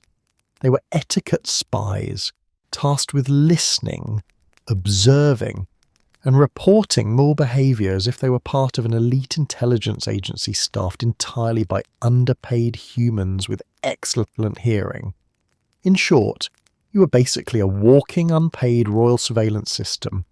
Royal palaces were gossip factories where nobles gathered in glittering rooms to pretend they liked each other, while plotting, flirting, bragging, or complaining behind everyone's back. And there, moving quietly among them, carrying trays and polishing candlesticks were the servants, silent witnesses to every whispered scandal. But unlike modern gossip, which might be whispered to a friend over lunch, palace gossip had political value. A misstep, a snide comment, a rude gesture, or a hint of disloyalty could change how the monarch viewed a noble family. So royalty relied on the people closest to the action. The servants. Some servants were assigned specifically to observe and report. Others did it because their position allowed proximity, and some did it because the palace culture expected them to. Silence was suspicious, neutrality unthinkable, and ignorance practically impossible. You might think servants were only tasked with reporting serious threats, conspiracies, treason, financial scheming, dangerous behaviours. No, everything was reportable. The list included who flirted with whom, who drank too much at dinner, whose dress was scandalously wrinkled, who whispered criticisms of royal policy, who rolled their eyes during a speech, who seemed too friendly with foreign ambassadors, who failed to bow deeply enough, who arrived late, who left early, who ate more dessert than etiquette allowed, who insulted the royal dog. If a noble said something they shouldn't, spilled wine or glared at a cousin, there was a good chance a servant noticed, an even better chance the monarch heard about it before the day was out. Servants who were otherwise ignored suddenly held a powerful position. They shaped the monarch's understanding of the people around them. A well-timed report could sway decisions, influence who was invited to events, affect marriages, alter alliances, destroy reputations, elevate favourites, ruin rivals. And servants knew this. They were often better informed than half the nobles in the palace. A servant polishing the silver at the back of the room might overhear more political strategy than an ambassador in a private meeting. A chambermaid folding linens might catch an entire conversation about money, property, or scandal. A footman pouring wine could overhear whispered insults that would have erupted into duels if spoken aloud. In many courts, the monarch relied on these quiet reports more than official advisors. Unlike spies in novels, palace servants didn't sneak around in dark cloaks with coded messages. Their espionage looked like everyday work disguised as refilling goblets, dusting statues, adjusting curtains, clearing plates, carrying letters, folding napkins, standing quietly with the posture of someone thinking about wallpaper. But behind these ordinary motions was sharp observation. Servants mastered the art of looking away while listening closely, the ability to appear bored while memorizing entire conversations, and the crucial skill of pretending their presence was irrelevant. They developed listening zones, positions in rooms where sound travelled best. They learned which nobles whispered and which nobles shouted. They could tell when voices became conspiratorial even from across a chamber. And when nobles forgot servants were present, which nobles often did because arrogance is universal, the servants collected information like bees gathering nectar.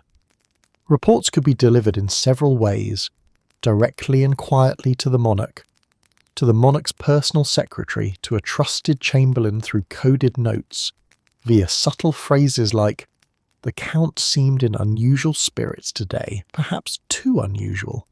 Servants rarely said things outright. Instead, they used polite euphemisms, letting the monarch draw conclusions. For example, "My lord appeared troubled during dinner." Translation: "He complained about taxes again." "Lady Eleanor left the banquet rather abruptly." Translation: "She stormed out after losing an argument." Sir Alfred was quite animated during conversation. Translation: "He yelled at someone." The monarchs grew fluent in this delicate servant language. Being an etiquette spy meant always listening, never reacting, pretending you didn't hear what you just heard, knowing secrets you weren't allowed to acknowledge, navigating noble egos, maintaining absolute discretion and staying out of political crossfire. It was exhausting. Imagine hearing gossip so spicy it could set the tapestries on fire, but knowing you must keep a neutral expression while polishing a spoon. Imagine carrying a message that could ruin a noble's career, but delivering it with absolute calm. This was emotional gymnastics performed daily. Sometimes servants overheard the wrong thing, sometimes nobles blamed servants for leaks. Sometimes a monarch twisted information. Sometimes a careless phrase spoken in confidence turned into a scandal. A servant who misreported could lose their job. A servant who failed to report could anger the monarch. A servant who reported too much could be seen as suspicious. It was a delicate balance, one misstep away from unemployment. Nobles often acted as though servants were furniture. They whispered personal secrets in front of them. They bragged about affairs, debts, arguments, and ambitions while servants poured wine at their elbows. Yet ironically, the invisible people became the eyes and ears of the entire palace. The lowest-ranking individuals held information that could topple the highest-ranking nobles. The staff who were denied social power wielded private influence. Servants lived in a world where they were simultaneously unnoticed and indispensable. If you think your nightly routine is excessive, fluffing pillows, adjusting blankets, scrolling your phone for an hour while questioning all your life choices, allow me to introduce you to the royal version of bedtime.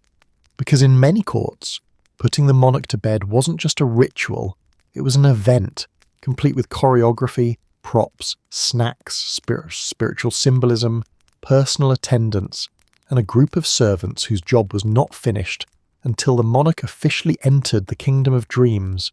In other words, if the king had insomnia, so did you. Before we even get to the humans involved, we must appreciate the bed itself, a towering, layered, canopied structure that looked less like furniture and more like a cathedral of fabric. And these beds had heavy curtains embroidered in gold, multiple mattresses, stacked like geological layers, feather beds thick enough to swallow a small servant, silk sheets that cost more than a village, Blankets, coverlets, quilts, furs, and decorative pillows that served absolutely no functional purpose. A monarch's bed wasn't designed for comfort alone. It was designed to intimidate any visitor who happened to witness the bedtime ceremony.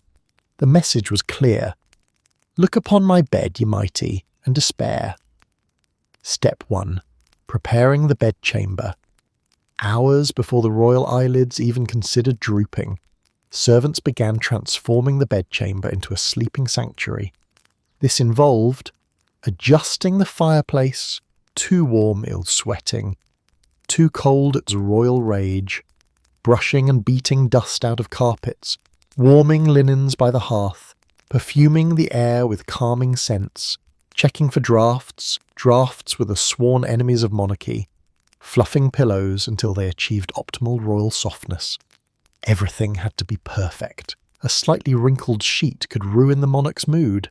A misplaced pillow could imply careless service, and if something creaked, rattled, or swayed, that servant might spend the next week reassigned to the less glamorous wing of the palace labour, the one involving chamber pots. Step 2. Preparing the monarch. Royalty didn't simply decide to sleep. They announced sleep. Once the monarch signalled bedtime, the ritual began. Servants entered like a quiet, anxious procession. First came the removal of jewellery, a task requiring precision and nerves of steel. Then came the unfastening of buttons, clasps, ribbons, sashes, and layers upon layers of garments that could take 15 minutes just to unwind. Nightwear varied by court, heavy embroidered nightgowns, soft linen shirts, velvet robes, fur-lined slippers, decorative sleeping caps. If the monarch took issue with any garment's texture, colour, temperature or vibe, it was replaced instantly. Step 3. Bed warming. The idea of royalty placing their bodies onto cold sheets was unthinkable, unacceptable, practically criminal. Thus the bed warmers arrived.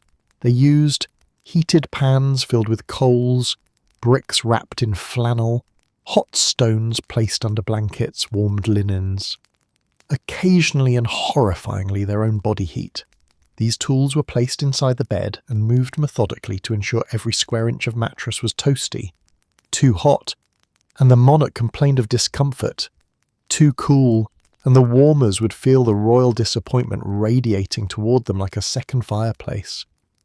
Only once the bed reached the perfect temperature could the monarch approach. Step 4. The bedtime service. Now came the most delicate moment. Helping royalty get into bed.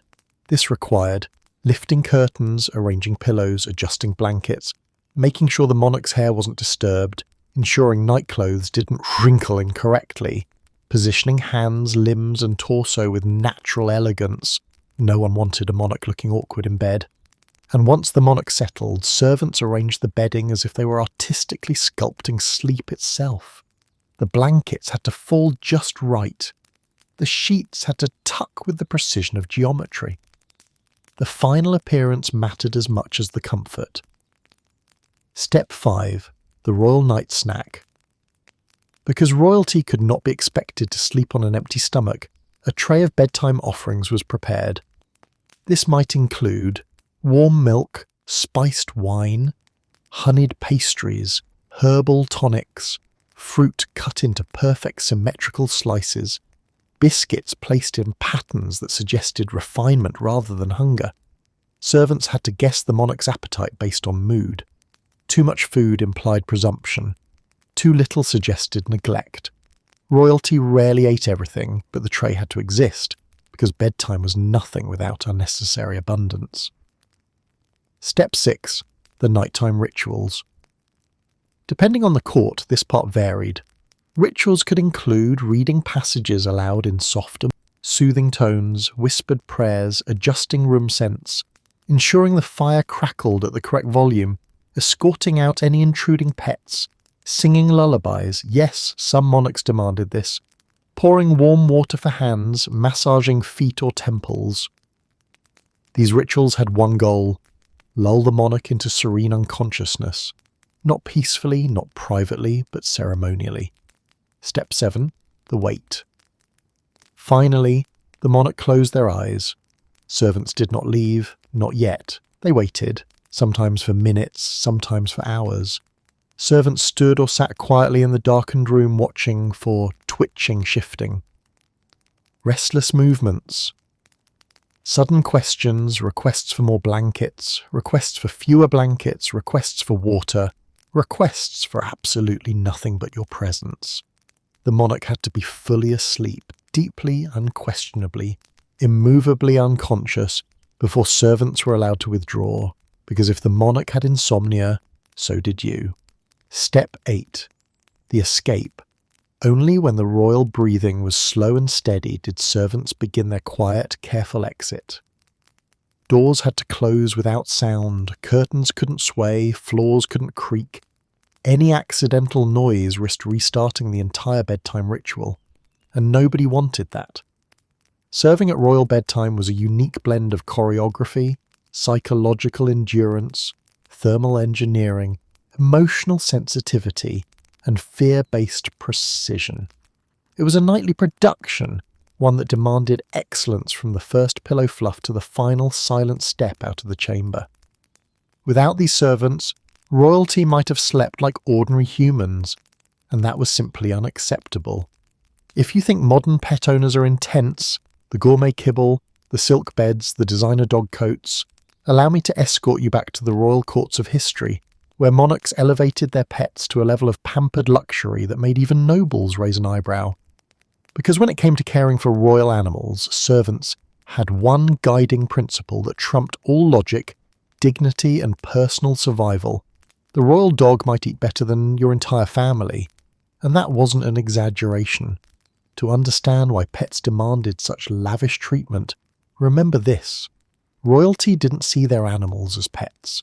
They saw them as status symbols, diplomatic props, emotional support beings, fashion accessories, proof of divine favour, living decorations, fellow aristocrats with 4 legs. When a king or queen loved a pet, that creature ascended the social hierarchy so fast it could outrank half the court.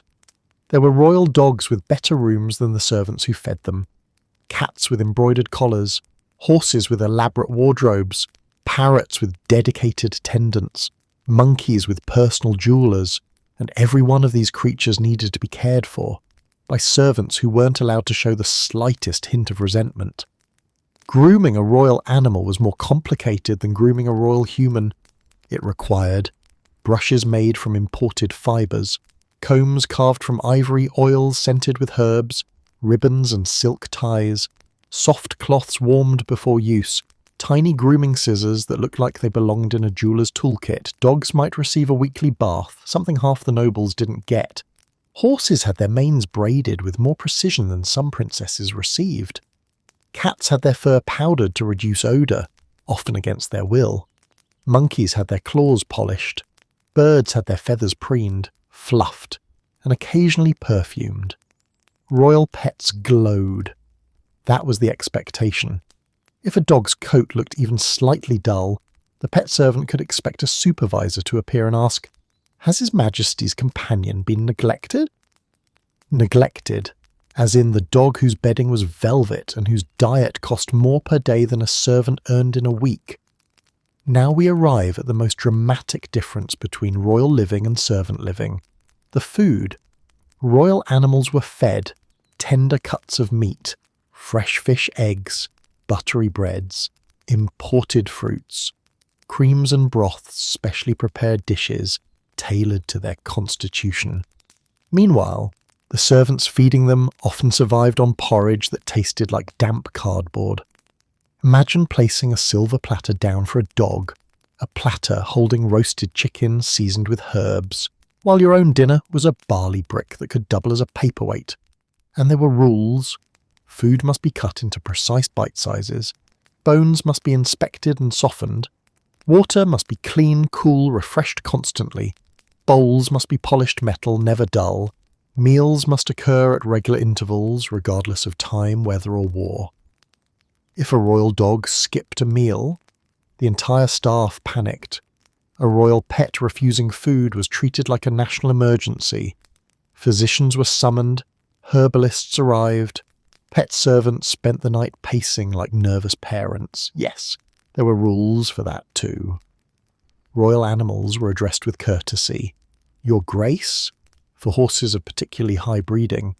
My Lady, or My Lord, for prized lapdogs. Good Sir, for parrots with social tendencies. Servants were forbidden from using casual pet names unless the monarch allowed it. Calling a royal greyhound Sweetie or Buddy could be grounds for dismissal, and tone mattered. You spoke to the pets the same way you spoke to royalty. Soft, respectful, slightly terrified. Royal pets enjoyed cushioned beds stuffed with feathers, blankets woven by skilled artisans, heating stones placed nearby during winter. Dedicated nighttime attendants guarded locations to ensure their safety. Some royal dogs had beds positioned near the monarch's bed, symbolizing their elevated place in the royal heart. Servants slept in cramped dormitories while royal cats sprawled luxuriously on imported fabrics. Pet servants were also responsible for daily walks, organised playtime, supervised exploration of palace gardens, chasing toys thrown by the monarch, keeping birds stimulated, preventing monkeys from destroying valuable tapestries, and exercise sessions were not optional. If a royal dog gained weight, it reflected poorly on the staff. If a royal parrot grew bored and started insulting guests, the blame fell on the handlers. Training, enrichment, and behavioural monitoring were all necessary parts of the job. Royal pets received herbal tonics, pet-specific baths, heated blankets, consultations with physicians, rare ingredients placed in their diets, linen bandages, custom saddles for horses, not dogs usually. Some monarchs kept detailed medical journals for their pets, more detailed than the ones used for actual humans.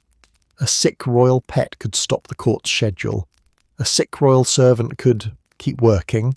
Servants caring for royal animals lived in constant fear. Did the dog sneeze? Did the horse look tired? Did the parrot seem less talkative?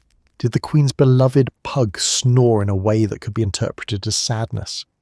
Any minor irregularity risked scrutiny.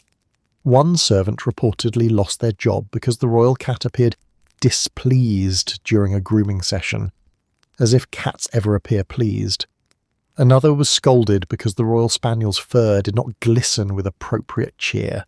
Appropriate cheer, a scientific measure known only to kings, queens, and people with too much free time. The oddest part of all was this. Royal pets lived better than most of the humans caring for them. The servants fed the animals meals they could never taste. They bathed pets in water they could never access. They tended to pets who slept on fabrics they could never touch. They bowed their heads to animals that outranked them socially. In royal courts, hierarchy was bizarre enough between humans. Adding animals only intensified the absurdity. But servants obeyed, because disobeying a royal pet was the same as disobeying royalty themselves.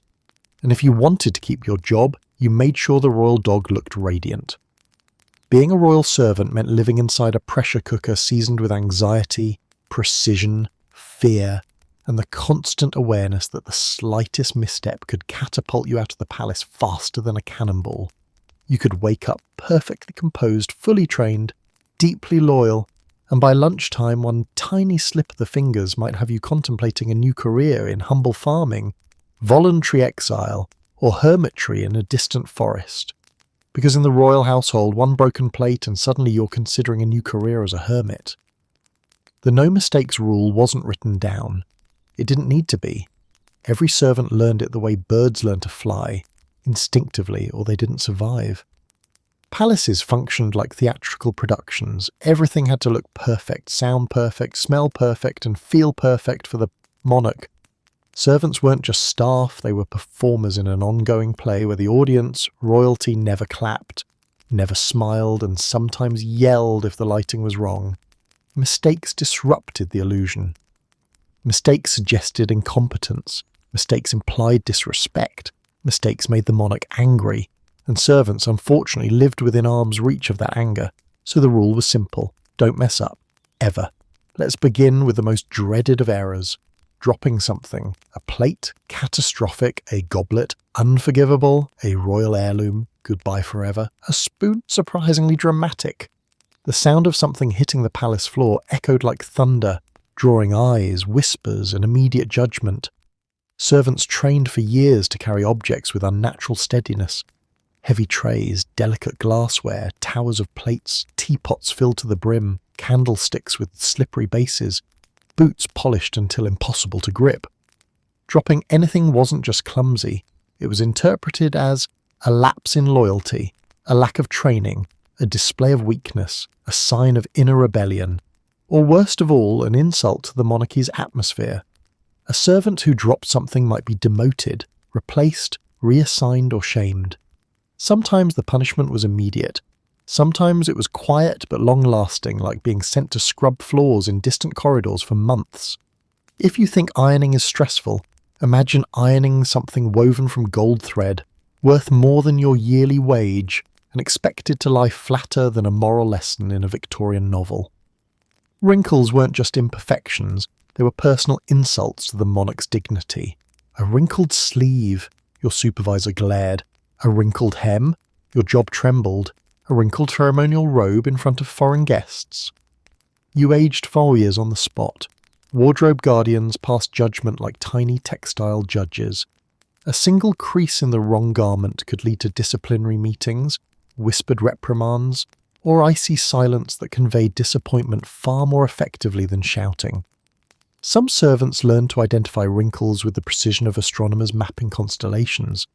Misplacing anything, even briefly, felt like detonating a social bomb. The panic that followed was unmatched. Imagine the king's gloves, the queen's favourite brooch, a ceremonial sword, the royal signet ring, a particular quill the monarch liked because it felt authoritative, a scroll needed for an official proclamation. If any of these items disappeared for even a moment, the palace spiralled into instant chaos. Supervisors rushed through hallways. Servants searched under furniture. Accusations flew. Tension thickened the air. The monarch demanded answers. And the person responsible? Their heartbeat entered the realm of percussion. Sometimes the missing item turned out to be in the monarch's pocket. Sometimes it was under a cushion. Sometimes a noble borrowed it without asking. None of that mattered. The panic apocalypse had already occurred. Not all mistakes made noise. Some were invisible but equally deadly. Serving the wrong person first, standing in the wrong place, lighting a candle too early, pouring wine too slowly, pouring wine too quickly, standing too close, standing too far, breathing at an inconvenient moment, handling a curtain incorrectly, touching an object without permission, bowing an inch off timing, yes. Servants could be reprimanded for breathing wrong if it disturbed the royal energy. Timing was everything. Symmetry was everything. Predictability was everything. Servants existed to maintain the monarch's illusion of effortless perfection. Supervisors were the palace's resident anxiety merchants. Their job was to catch mistakes, prevent mistakes, anticipate mistakes, punish mistakes, make sure no one even thought about mistakes. They hovered in corners like judgmental clouds, watching with narrowed eyes and mental checklists. Servants feared these people more than they feared the monarch.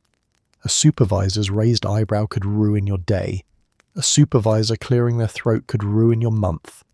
Servants trained endlessly to eliminate human error, balancing trays with weighted objects, walking obstacle courses while carrying tea, bowing with books on their heads, memorizing object locations visually, practicing posture, rehearsing gestures, learning timing with metronomic precision.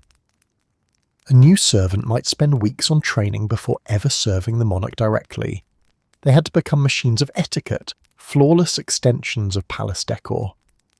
Living under the no mistakes rule meant constant fear, hypervigilance, sleepless nights, replaying errors, overthinking every movement, suppressing emotions, living with chronic stress, developing perfectionism to survive. Even experienced servants occasionally cracked under pressure. Some fainted, some shook uncontrollably. Some simply resigned and fled to the countryside to raise sheep, a far less judgmental audience. The sad truth is that servants succeeded only when they were invisible. No sound, no error, no imperfection. Their perfection was noticed only when they failed, a paradox that weighed heavily on everyone under the monarch's gaze. The palace demanded machine-like precision from human beings and punished them for being human. Yet servants kept going, balancing trays, ironing gowns, placing objects, performing rituals, because their livelihoods depended on this relentless quest for flawlessness. One mistake could break them, but perfection kept them employed. If you've ever taken a bite of something suspicious and thought, well, if this kills me, at least I tried, congratulations.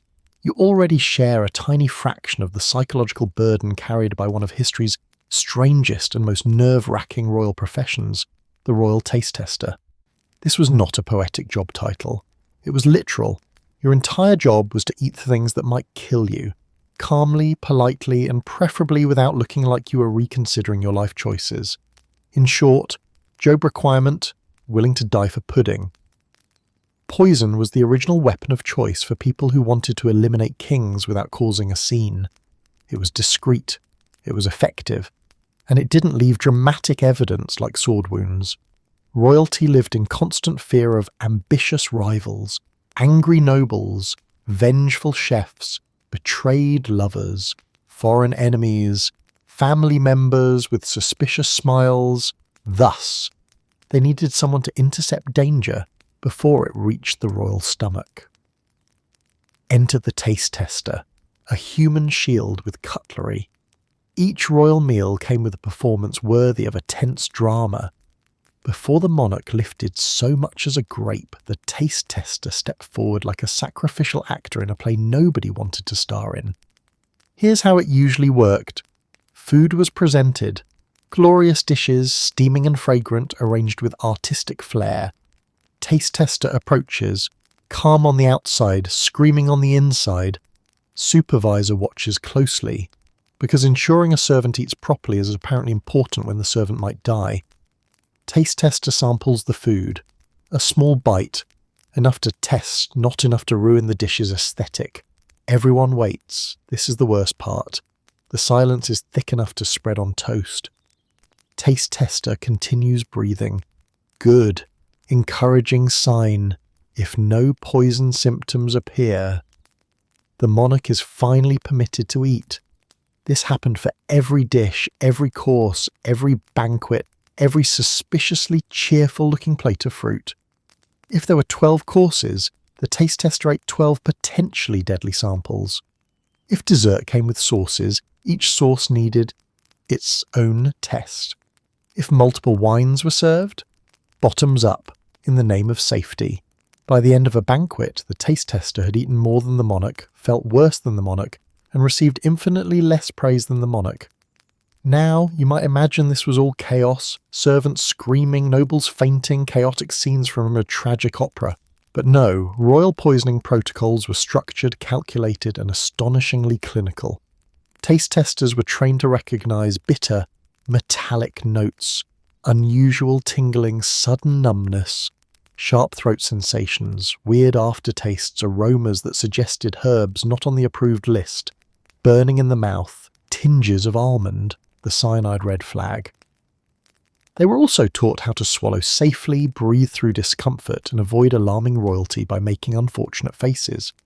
If symptoms appeared, servants had procedures: call the royal physician, remove the dish, inspect the kitchen, restrain the chef, awkward for everyone involved, administer emergency antidotes, hide the panic from the monarch at all costs.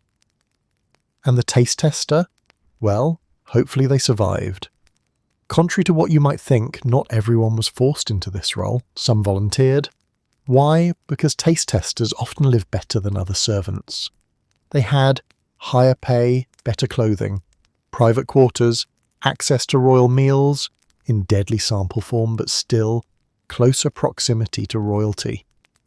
And yes, if they survived long enough, they had influence. That said, the training was intense, studying known poisons, learning safe sampling techniques, practicing calmness under pressure, memorizing emergency symptoms. training their palate to detect subtle variations, building tolerance for heavy spices to distinguish suspicious flavours. They also learned something critically important: stay thin. Taste testers needed to eat just enough to test, but not so much that they appeared to indulge. Royal greed was unflattering, servant greed was punishable. Before food even reached the taste tester, dozens of safety procedures came into play, kitchen staff were watched, ingredients were catalogued, storage rooms were locked, knives were counted, water sources were checked, cookware was inspected for residue, kitchen doors were guarded, even the fire used for cooking was sometimes monitored. Was poison tossed into a simmering pot? Was a spice swap suspicious? Was a fish too fresh or not fresh enough? Paranoia was the seasoning of every royal dish. Banquets were the Olympics of royal food danger. Hundreds of dishes, hundreds of guests, hundreds of opportunities for someone to poison someone else. Taste testers ate a bite of boar, a bite of pheasant pie, a sip of wine, a nibble of cheese, a taste of pudding, a spoonful of broth, a sliver of fruit, a suspiciously enthusiastic pastry. If a dish contained multiple components, say pork wrapped in herbs topped with a sauce, the taste tester had to taste each part individually. If you thought finals week was stressful, try eating 38 chemically questionable samples while standing next to a monarch who keeps asking, "Is this one safe yet?" It wasn't glamorous. It wasn't heroic. It was quiet terror wrapped in etiquette. Taste testers had to remain composed, even as they mentally ran through survival strategies. A slight cough could cause panic. A sudden pause could freeze the room. A poorly timed sigh could make nobles leap from their chairs. And yet, the taste tester smiled politely, bowed, and continued sampling deadly dishes with professional calm. All because the monarch could not risk indigestion, let alone actual assassination. Most taste testers didn't die, because if they did, nobody would want the job. But they did suffer. Chronic stomach discomfort, anxiety, occasional poisoning scares, sleepless nights, the inability to enjoy a peaceful meal ever again. And still they carried on tasting, sniffing, sampling and surviving day after day, course after course, dessert after dessert. Because someone had to make sure the pudding was safe, and that someone was always the taste tester. If you think your calendar is overwhelming, juggling appointments, errands, work, and maybe you're remembering to drink water, allow me to introduce you to a job so stressful, so exacting, so chronologically unforgiving that modern personal assistants would faint just hearing about it. These were the royal schedule keepers, servants tasked with orchestrating the monarch's entire day with celestial precision, because in a royal court time wasn't just measured. It was controlled, polished, ceremonial and weaponized. And if the king was late, guess whose fault it was? Definitely not the king. The royal clock was never wrong, even when it was long before pocket watches, standardized clocks, or anything resembling modern timekeeping. Royal courts ran on their own system of hours so elastic, so interpretive, so dependent on ceremony, that the sun itself might have felt confused. Enter the royal schedule keepers. These servants didn't just tell time, they created time. They determined when the monarch woke, when meals were served, when audiences occurred, when ceremonies began, when processions moved, when ambassadors entered, when hunting parties departed, when prayers were said, when naps were allowed. When royal moods permitted specific tasks, they were walking human calendars with anxiety built into their bones. Their mantra: if His Majesty wakes up cranky, the entire day collapses. The morning madness.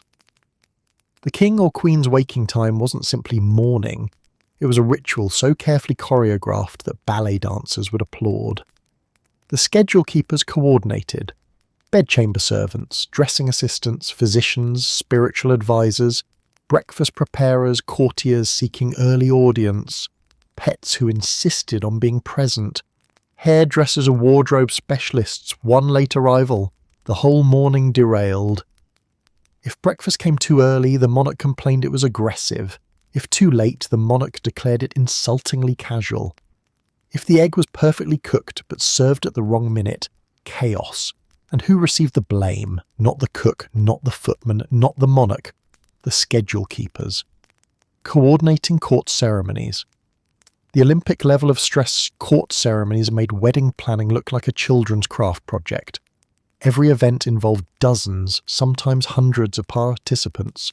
Nobles, musicians, guards, foreign dignitaries, clergy, and occasionally animals wearing decorative outfits. The schedule keepers had to ensure everyone arrived at the correct door, prevent two arguing nobles from meeting face-to-face, arrange ceremonial steps with military precision, time music, speeches, entrances, and exits, keep ambassadors from clashing culturally, prevent delays caused by wardrobe disasters, alert servants of last-minute changes, predict mood fluctuations in the monarch. And if anything went wrong, it was the schedule keeper's fault. A string quartet started too early. Their fault. The king wandered off to pet a dog mid-procession. Still their fault. A visiting duke fainted because the room was too warm. Guess who should have foreseen that? To be a schedule keeper was to believe that correctly that the universe was out to sabotage you. Managing the monarch's daily interactions. A monarch could not simply meet people. Appointments were arranged like delicate negotiations. Schedule keepers sorted requests by rank urgency, likelihood of causing drama, potential length, possible emotional reactions, how much the monarch disliked the visitor. If a noble asked for a meeting, the keeper had to decide, should this occur before lunch? After a nap? Never, for the sake of everyone's sanity. They also coordinated rotations so that no noble felt slighted. Because in palace politics, nothing sparked resentment faster than a noble thinking. They waited longer than someone of lower status. A schedule misstep could start a feud lasting generations. Royal meals, time to the minute. Meals weren't just meals. They were miniature ceremonies. The schedule keepers had to ensure food arrived at peak temperature, guests were seated exactly when required, background entertainment began at the right cue, dishes were presented in the correct order, courses didn't drag or rush, the monarch appeared at the perfect moment. Imagine timing. Warm courses while also managing unexpected speeches, surprise visitors, the Queen's sudden decision that she wanted pears, a dog wandering into the room, the king deciding he'd rather dine outdoors. A single timing error could ruin the meal, embarrass the kitchen, and, once again, fall on the schedule keeper's shoulders. The monarch's afternoon, a battlefield of unpredictability. Afternoons were the schedule keeper's nightmare. Why? Because royals were whimsical creatures.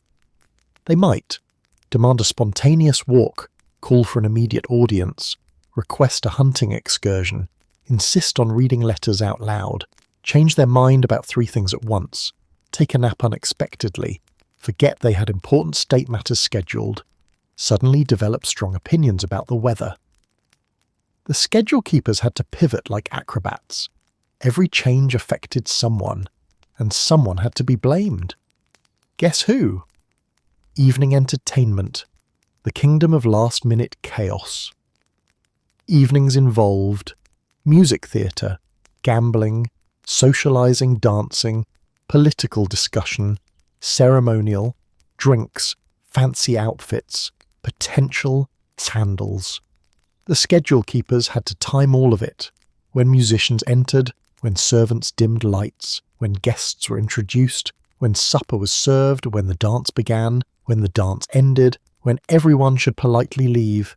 If the event lasted too long, their fault. If it ended too early, also their fault. If the king appeared bored, fatal. If the queen appeared bored, even more fatal. If both appeared bored, historical catastrophe. Nightfall, the final test. After a long day, the monarch prepared for bed, and the schedule keeper had to coordinate every step without disturbing their sacred nighttime peace. And if the monarch asked, "What is happening tomorrow?"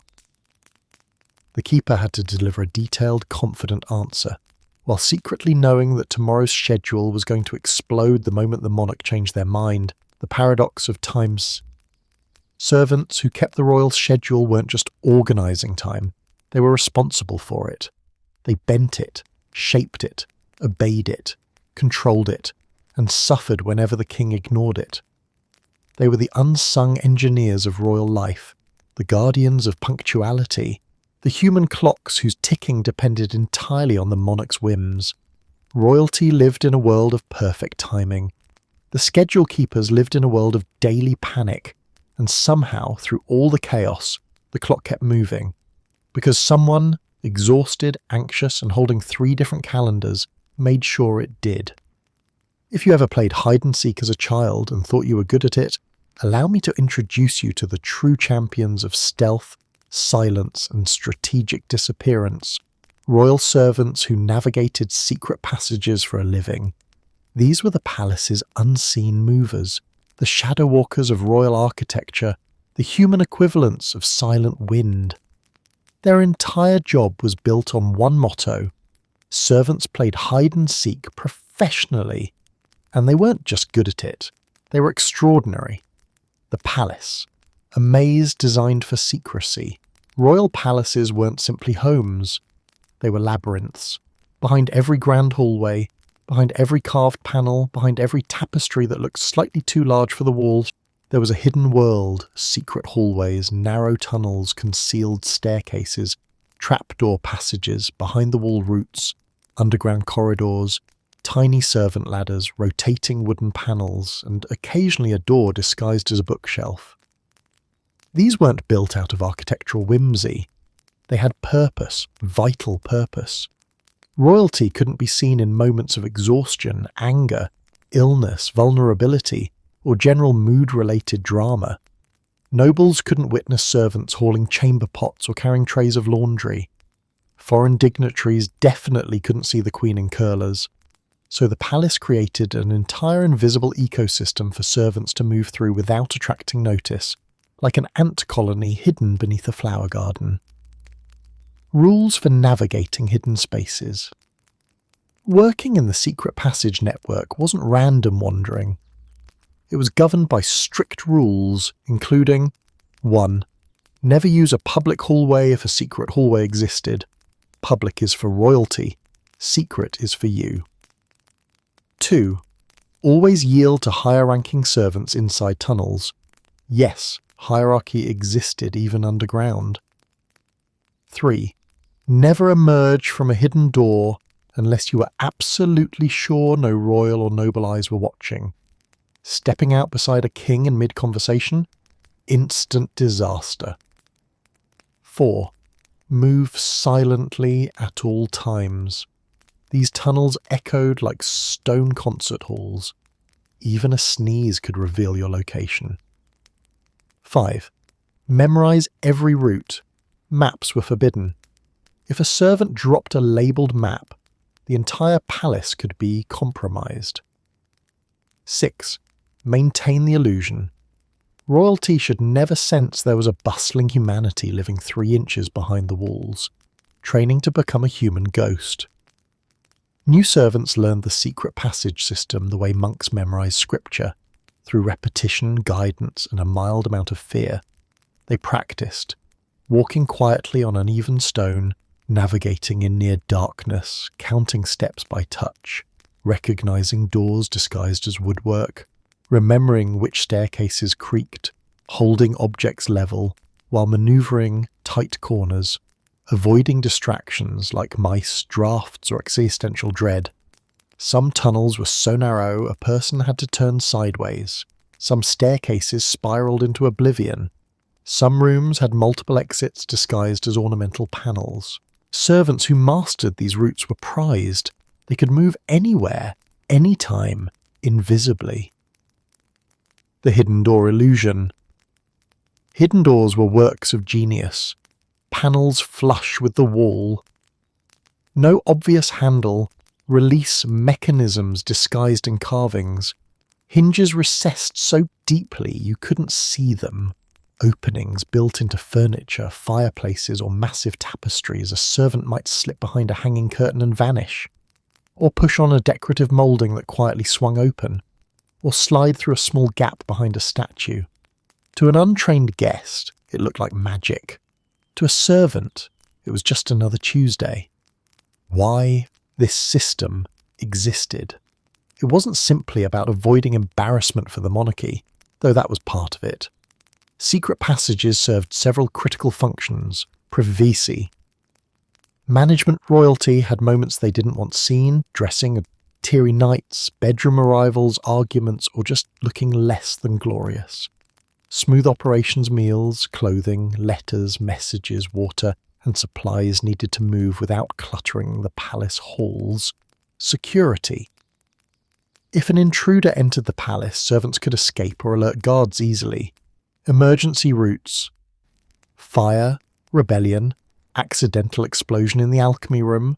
Secret tunnels gave servants evacuation routes and gave monarchs escape paths. Political drama. Avoidance. Servants quietly moved feuding nobles around so they didn't cross paths at bad moments. Strategic rerouting was an art. The challenges of hidden mobility. Navigating the secret infrastructure was not glamorous. Servants dealt with dim lighting, dusty stone walls, low ceilings, the occasional rat's slippery steps, unexpected drafts, tight squeezes, and confusing intersections where everything looked the same. Some tunnels were so old they groaned with each footstep, threatening to reveal the servant's presence with a chorus of squeaks. Others had sharp turns that required Olympic-level tray balancing. And heaven help the unlucky servant who encountered another servant mid-passage.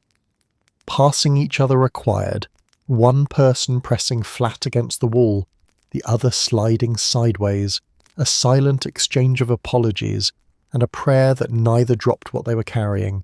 Silent deliveries and disappearing acts.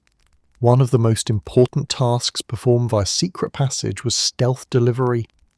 Servants might place warmed garments in a chamber without ever being seen, slide letters through private compartments, restock supplies behind panels, remove chamber pots discreetly, deliver meals to royals too ill or embarrassed to be seen, fetch forgotten items without entering through the official doors.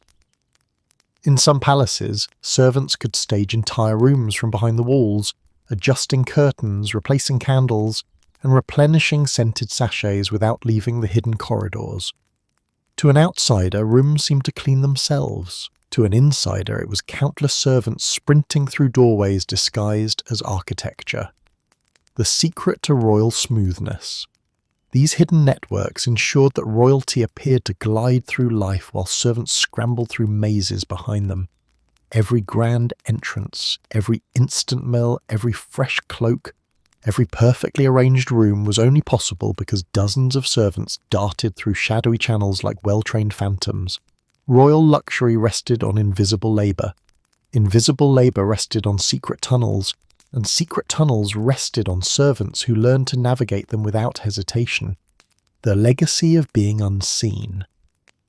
By mastering the hidden world of the palace, servants didn't just serve the monarchy, they maintained the very illusion of royal perfection. They became the unseen gears of the palace machine, moving silently, efficiently, humbly. No applause, no recognition, just the satisfaction of emerging from a panel in the wall, completing a task flawlessly, then disappearing again before anyone noticed. Because in a royal household, the best servant wasn't just silent, they were practically invisible. If you've ever ruined a shirt in the wash and shrunk it, stained it, or turned it an unexpected shade of oops, imagine doing that. But instead of it being a $20 shirt from a sale bin, it's a royal garment worth more than your entire annual salary, your home, your extended family's homes, and maybe the livestock too. Welcome to the world of the royal laundry servants, the brave souls responsible for cleaning fabrics so rare and so delicate that some weren't even meant to be breathed on too heavily. Their daily terror could be summed up in one sentence. One wrong wash cycle, and you've shrunk something worth more than your house. The laundry room, a place of sacred panic. Unlike the chaos of modern laundry rooms, where socks mysteriously vanish into the void, royal laundry chambers were quiet, solemn, anxious places. Every surface was spotless. Every bucket was placed with mathematical precision.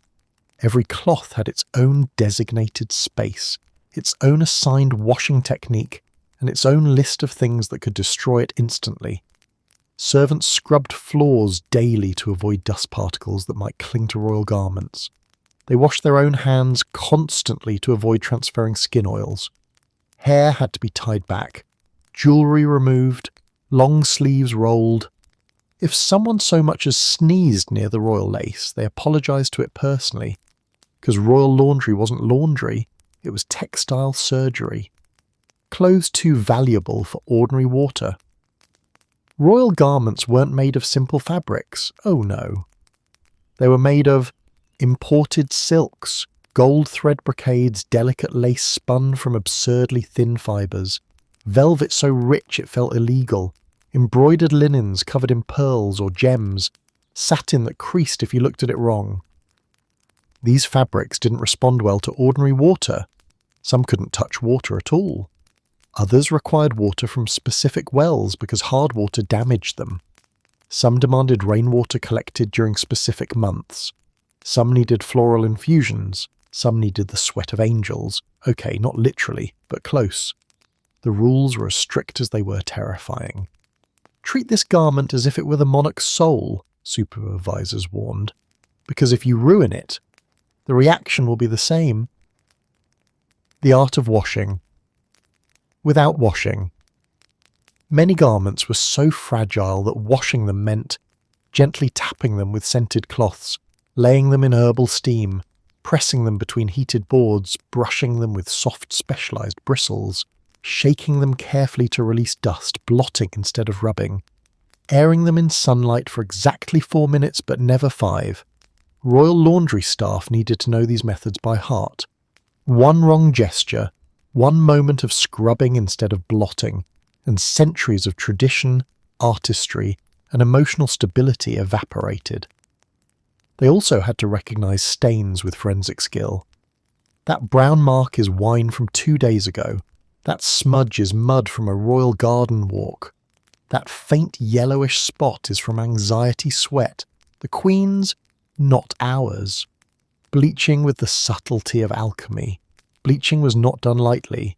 Modern bleach, absolutely not. Royal bleach was a concoction of milk, lemon juice, crushed shells, sunlight, vinegar, ground chalk, secret family recipes whispered through generations. And each fabric reacted differently. Some brightened, some faded, some fell apart like ancient papyrus. A laundry servant needed to know which mixture worked for which garment and which one created textile carnage. One famous palace rule stated, if you are unsure whether to bleach it, don't. Why? Because while royalty could forgive wars, scandals, or treason eventually, they could not forgive yellowing lace. Starching lace, the devil's craft royal lace, that delicate cobweb of artistry, required a special kind of care, and by care we mean hours of meticulous shaping, drying and stiffening. Starching lace involved preparing a starch mixture so smooth it resembled liquid moonlight, dipping lace gently like blessing it, stretching it over wooden frames, pinning each point with precision, drying it evenly so it didn't warp, reshaping it with tiny heated rods, whispering apologies to the lace should anything go wrong, technically optional, spiritually necessary. Too much starch. The lace crackled like glass. Too little, it drooped like overcooked noodles. Uneven drying. You'd created lace terrain unsuitable for royal fashion. And if lace was part of a collar, God help you, royal collars needed to be crisp enough to slice air. Handling priceless garments. Some garments were so valuable that only select servants were allowed to touch them. These elite laundry workers were chosen for steady hands, perfect eyesight, calm nerves, obsessive attention to detail. The ability to suppress emotional breakdowns. Even then, they handled garments like sacred relics. They often wore thin gloves, they used both hands. They moved slowly, carefully, ceremonially. If a gem snagged, trouble. If a thread loosened, disaster. If a tear appeared, actual catastrophe. The garment then had to be taken immediately to the royal menders, a group of stitchers who operated with the intensity of battlefield surgeons and the secrecy of spies. Ironing, the most terrifying heat on earth. Royal ironing was a horror show. Irons weren't electric. They were metal slabs heated on fires. Too hot, the fabric scorched. Too cool, wrinkles remained. Too much pressure, you flattened the embroidery. Too little, the garment looked sloppy. Servants tested irons by bringing them close to their faces, not touching them but feeling the heat. If their eyelashes twitched, the iron was too hot. If it felt like a warm sigh, it was ready.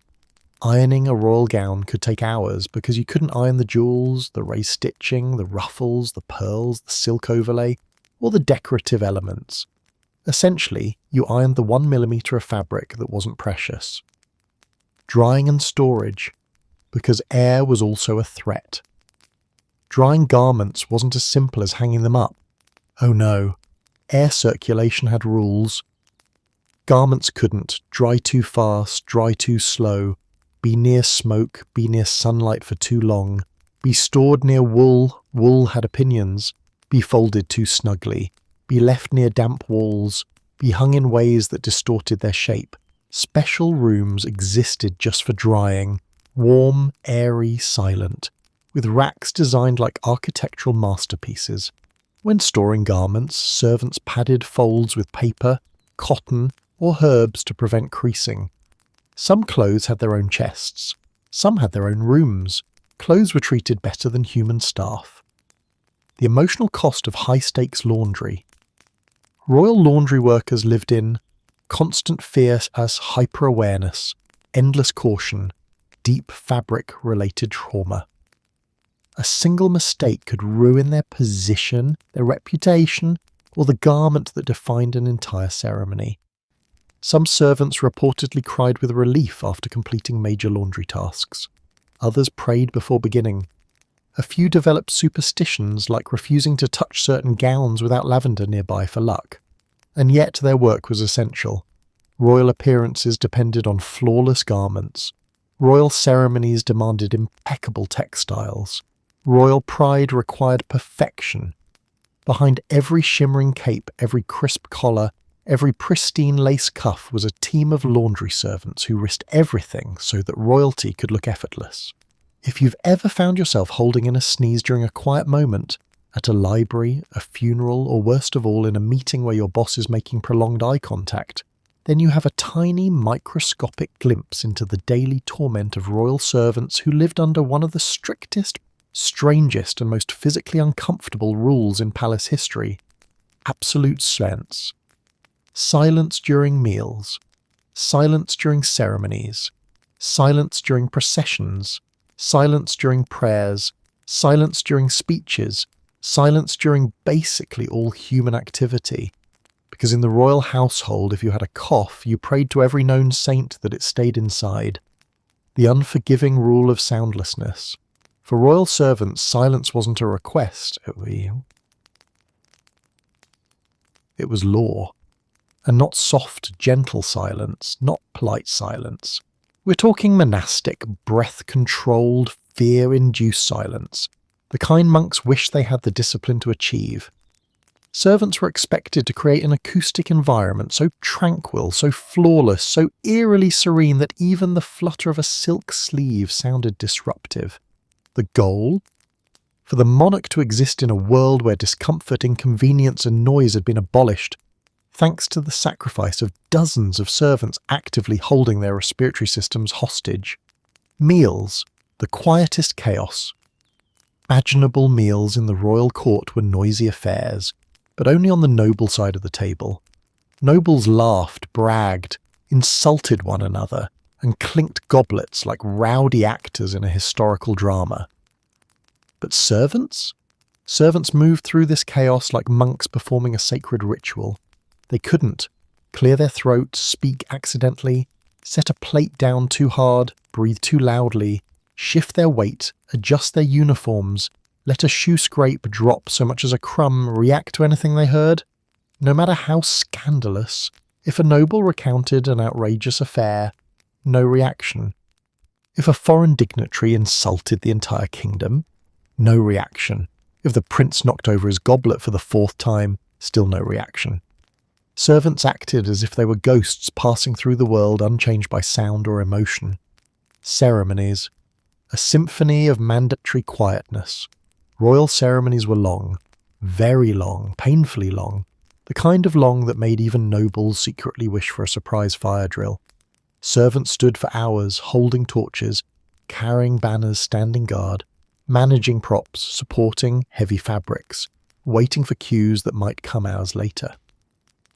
And they had to do it all in absolute silence.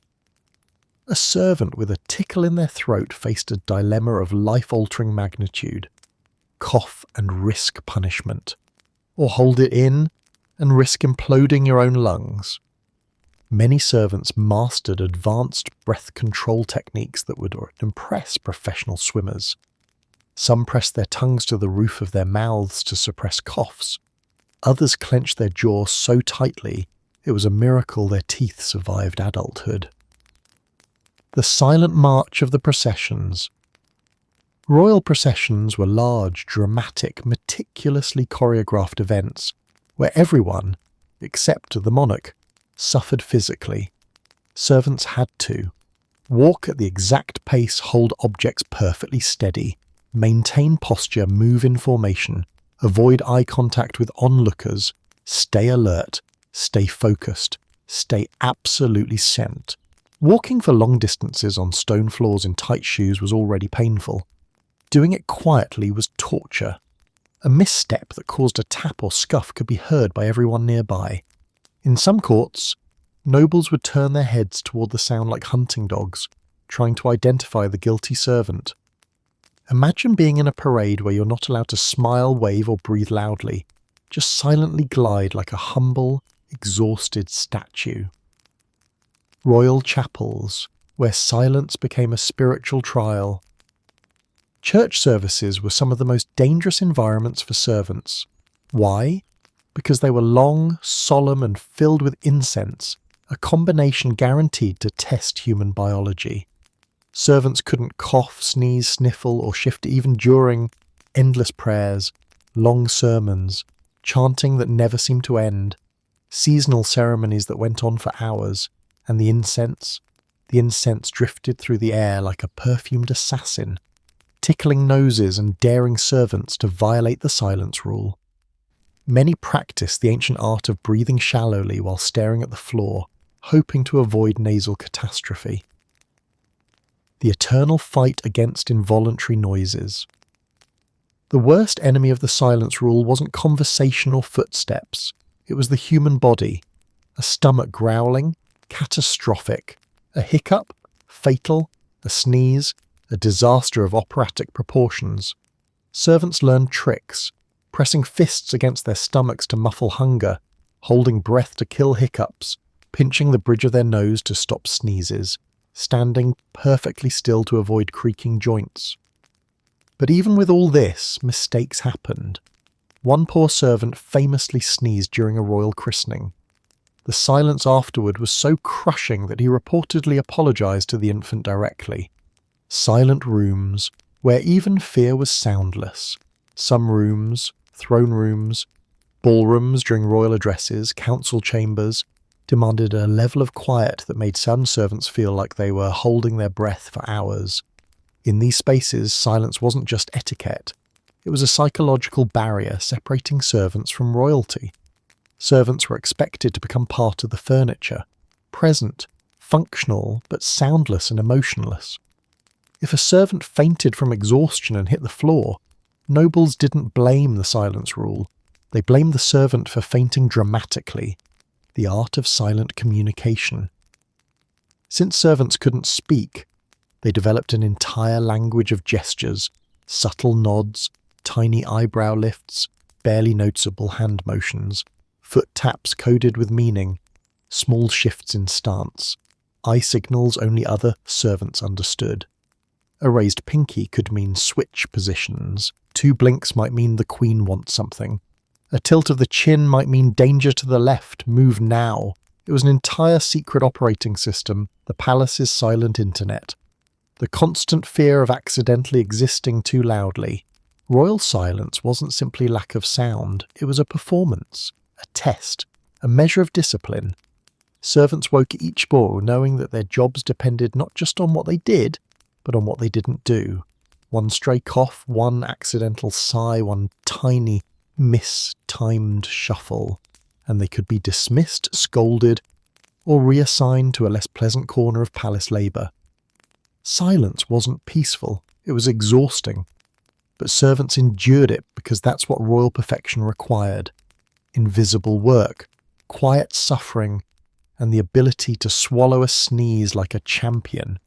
If you think serving a king was difficult, the rituals, the silence, the impossible expectations, allow me to introduce you to the true sovereigns of chaos, the pint-sized monarchs in training who wielded more unpredictable power than any crowned adult, royal children.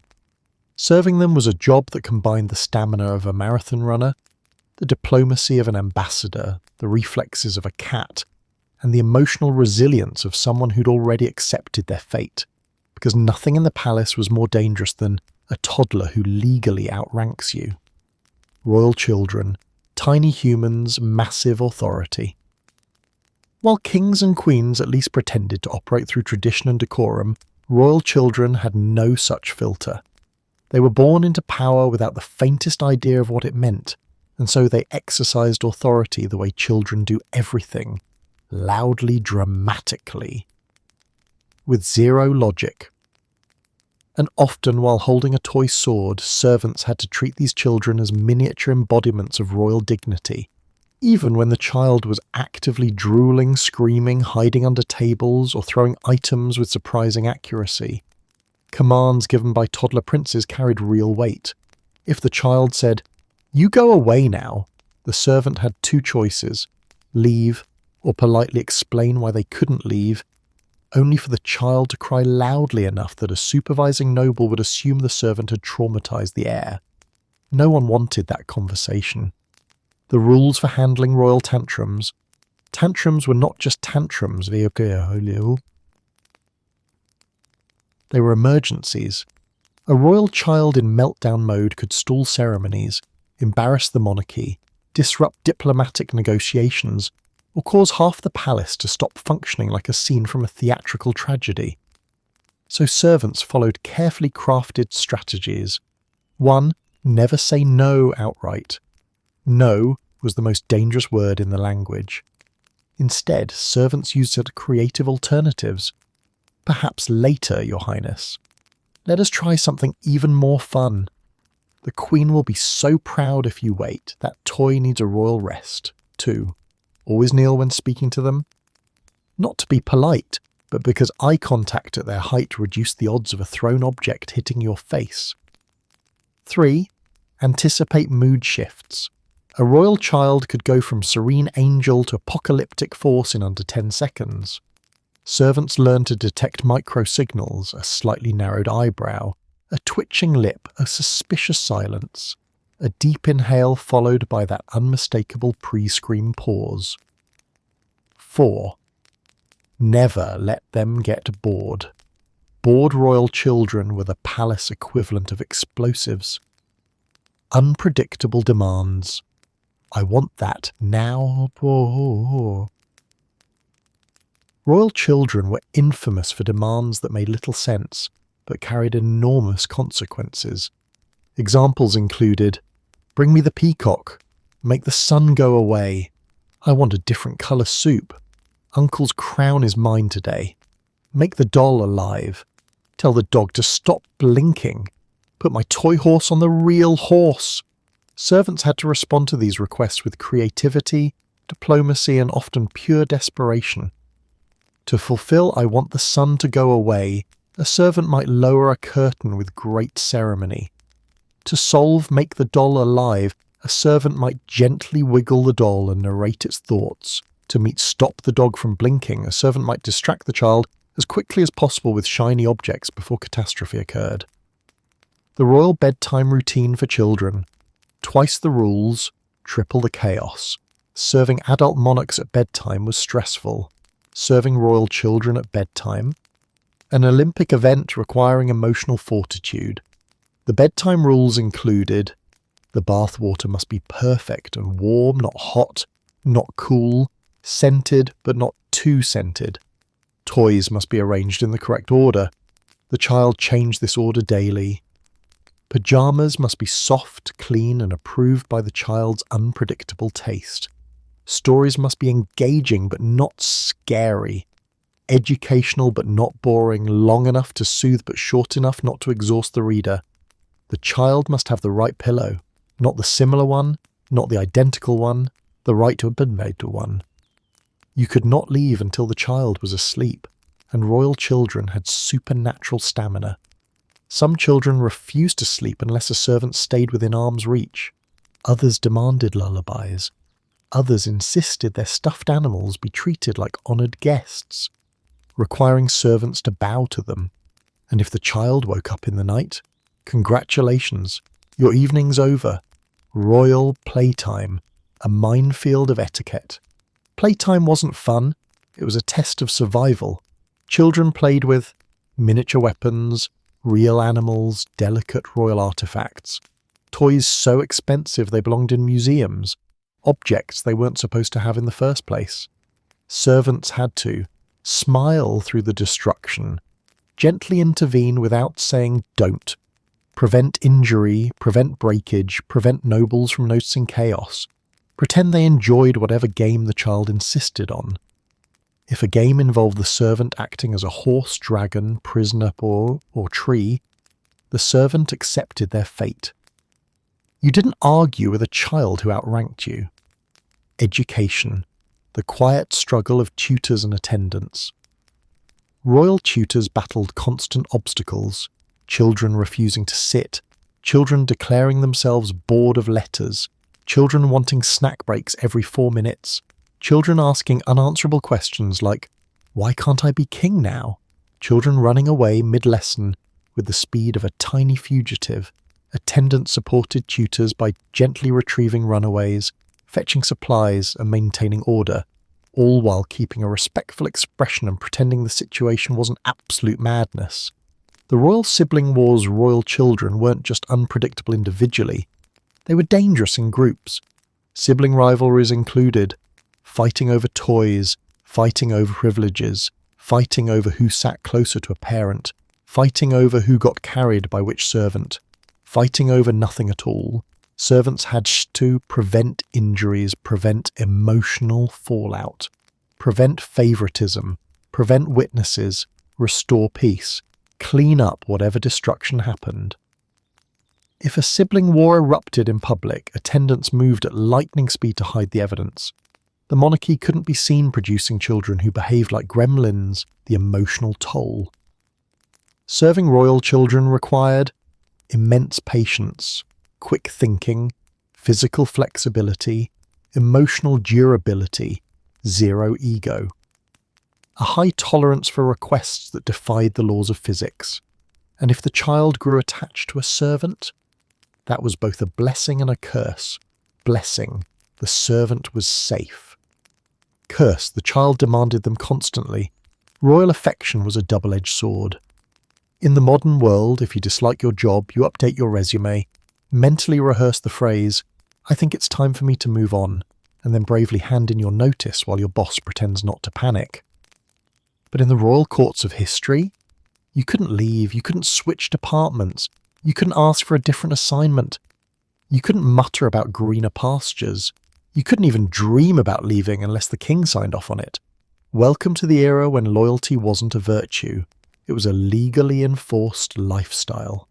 Royal service, a lifetime contract you never actually signed. Once a servant entered royal service, whether voluntarily, forcibly, or through family tradition, they were bound by a rule that hovered over their entire career. You serve until the monarch decides otherwise. This wasn't metaphorical. This wasn't symbolic. This was literal. Royal servants lived under a system where leaving without permission was considered a breach of loyalty, a personal insult to the monarch, and a stain on your entire family, a potential threat to national security. Yes, really. Grounds for punishment, fines, or being dragged back from wherever you fled monarchs. viewed their servants not as employees, but as extensions of their household, personal assets, living property, human furniture with emotions that were inconvenient but tolerated as long as they didn't interfere with duty. Why royalty wanted servants locked. In restricting movement wasn't just about power, though it certainly helped. It served several royal interests. One, trust and confidentiality. Servants knew things, dangerous things, scandalous things, highly classified things. If a servant left the palace freely, they could spread gossip secrets, diplomatic intel, embarrassing stories, descriptions of the king's nightcap routines. So royalty kept their workforce close for the same reason one keeps explosive chemicals in a secure container. 2. Skill and training. Royal servants were specialists. Their training took years, sometimes decades.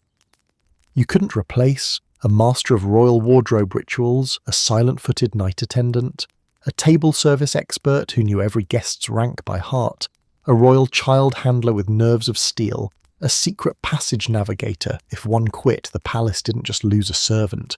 It lost an irreplaceable gear in its elaborate machinery. 3. Stability. A revolving door of servants implied disorder. Disorder implied weakness. Weakness invited rebellion. A king didn't want his palace to look like it had workplace turnover. The process of asking to leave.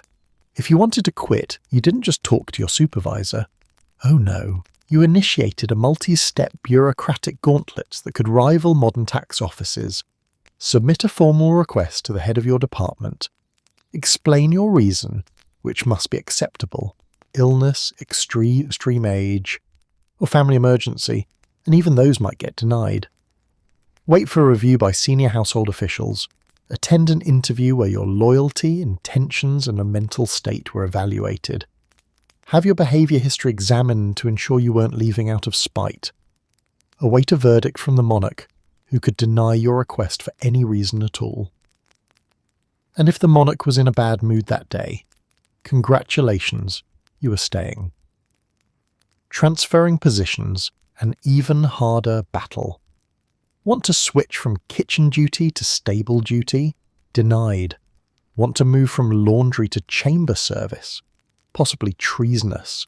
Want a job that involves less danger, less lifting, or fewer screaming royal children? Dream on. Transfers required permission from multiple ranks of authority because departments guarded their servants fiercely. Moving. Someone disrupted hierarchy. Training replacements took time. The monarch hated surprises. Any change risked gossip and instability. A servant caught inquiring about other jobs might be accused of disloyalty, punished or denied advancement forever. Leaving without permission, a historical horror story. Some servants, desperate and exhausted, tried fleeing. This was unwise.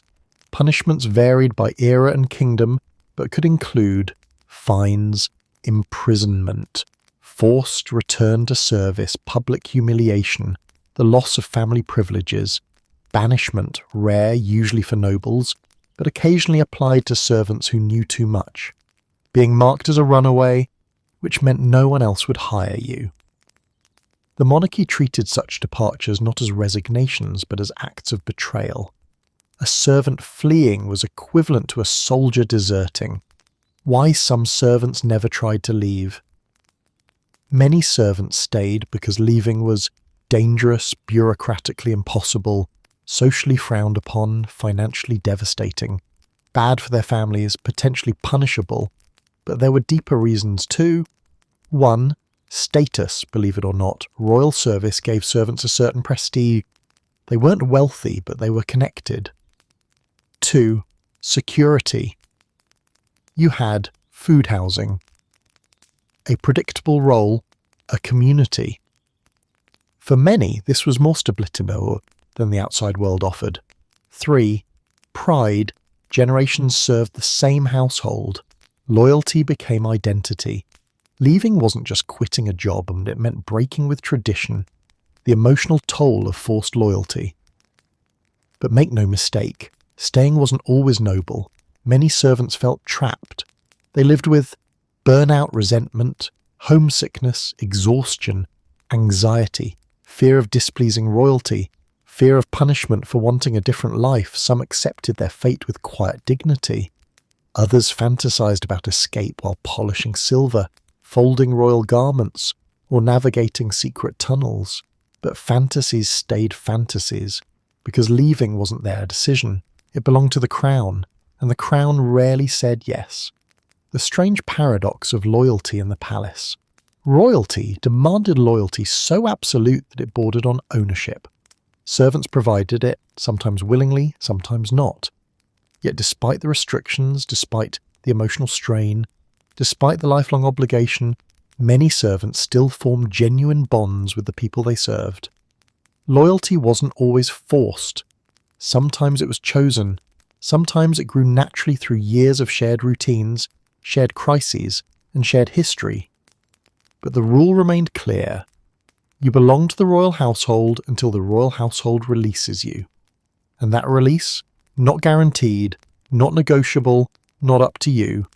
After 23 chapters of ghost-like servants, panic-inducing chores, human radiator duties, and toddlers with more power than the tax laws, you might reasonably assume that every bizarre royal rule has faded into the dusty corners of history. Surely modern royal household, with electricity, plumbing, HR departments, and a mild fear of public outrage, and have abandoned these strange traditions. Surely. Except, not entirely. Because royalty is royalty, tradition is tradition, and some customs survive simply because no one was brave enough to say, this is weird. This final chapter explores the ghostly remnants of the old servant rules, still lurking in modern royal households, tiny echoes of ancient etiquette, preserved through habit, heritage, and a strong desire to look majestic on television. The art of silent service, still very much alive. While modern servants can technically speak, many formal royal occasions still enforce one major expectation: don't make noise at all. State banquets, coronations, diplomatic dinners, the rule remains that servants should glide, not walk, and their presence should be felt but not heard. Clinking, tapping, or, heaven forbid, dropping an item remains a catastrophic breach of etiquette. In some households, the training includes silent pouring, silent plate placement, silent movement between guests, silent removal of dishes. It's basically the Olympics of quietness, without medals, without recognition, but with a very real risk of being glared at by a duchess on live television. Walk backwards when exiting the monarch's presence. Yes, this one still survives. Not everywhere, not always, not with the same intensity as in medieval times, but certain ceremonially trained staff, especially those attending formal events or working inside certain European palaces, still practice the age-old ritual of backward retreating. Why? Because turning your back on the monarch is still considered disrespectful in some traditions. Modern staff rehearse smooth backward steps so they don't crash into furniture, fall down stairs, or moonwalk into priceless antiques. It doesn't happen constantly, but the expectation lingers like a polite ghost of etiquette past. Strict wardrobe protocols for servants. While servants no longer risk punishment for wrinkling a royal sock, modern royal staff still follow meticulously controlled dress codes. Uniforms remain, starched, colour-coordinated, highly specific, symbolic of rank, regulated per event. For example, certain households still require white gloves for specific duties, tailcoats for male attendants, formal dresses with modest cuts for female staff, specific types of shoes that don't squeak. The tradition may not be enforced with medieval brutality, but it still breathes. Hierarchy in the household, an eternal structure. Royal households today still maintain a rigid servant hierarchy, a distant cousin of the old system. You have master of the household, private secretaries, equerries, chiefs of staff, ladies-in-waiting, dressers, cooks, chauffeurs, footmen, gardeners, housekeepers, junior attendants. Each role has distinct responsibilities, boundaries, and etiquette. And yes, some jobs still involve knowing when to disappear, when to appear, and how to remain politely invisible. Modern royals no longer demand absolute invisibility, but the expectation of discretion is stronger than ever. When your entire life is photographed, filmed, and tweeted, a good servant is one who fades into the background like royal wallpaper. The taste tester tradition with a modern twist. The days of servants risking poisoning for pudding are mostly gone. Mostly, but food safety in royal kitchens remains intense. Staff must follow extensive vetting, strict ingredient sourcing, layered tasting by chefs, health inspections, special preparation for foreign tours. While no one is forced to eat first, just in case, dishes are still thoroughly tested by culinary professionals before reaching royal plates. The ghost of the taste tester lingers, now wearing a chef's hat and wielding a thermometer. Royal timing rituals, still obsessively precise modern schedule keepers. Often, professional private secretaries run royal calendars with a precision that would make historical timeline managers proud. Royals must appear exactly on time, in the correct order, at the correct door, facing the correct direction. For the correct number of minutes, the monarch's day is still a series of perfectly timed events stitched together like ceremonial embroidery. And if something goes wrong, well, let's just say the modern version of a schedule keeper still drinks a lot of tea for stress. Protocol for pets. Yes, this too survives. No, royal corgis don't get meals that cost more than a servant's paycheck. Well, actually, sometimes they do. Modern royal pets enjoy special diets, grooming routines, designated attendants, ceremonial appearances, their own security protocols. A royal dog may no longer outrank a servant socially, but it definitely still outranks most of the nation in terms of lifestyle. The tradition of absolute loyalty. Even today, private royal staff sign strict confidentiality agreements. Breaking loyalty, even by giving a harmless interview, can result in immediate dismissal, social exile, legal consequences, public scandal. While they can technically quit now, hooray for progress, the old spirit of silence and devotion remains.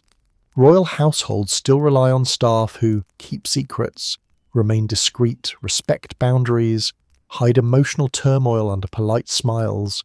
Some things never change. Modern secret passages, yes, they still exist. In several existing palaces, including the world's most well-known ones, secret doors and hidden hallways still operate. They are used for security routes, staff movement, discreet entrances, emergency exits, logistics. No one is sneaking through tunnels with chamber pots anymore, but the architectural legacy remains. Royalty still enjoys the luxury of being able to walk through a palace unseen, a tradition stretching back centuries. The strange persistence of tradition. Why do these customs survive? Because monarchies rely on symbolism. Tradition is part of their brand, a living museum of rituals. Some customs survive because they matter. Others survive because they look elegant. And a few survive because everyone is too afraid to say, this tradition exists for no reason whatsoever. Servant rules may have softened, evolved, modernized, and lost their teeth, but their shadows still linger in modern royal life. Today's palace may have Wi-Fi, central heating, espresso machines, and social media teams, but step into a state banquet or watch a coronation closely, and you'll still sense the ghost of history whispering behind the walls. Because when it comes to royalty, strange customs never really vanish. They just become tradition.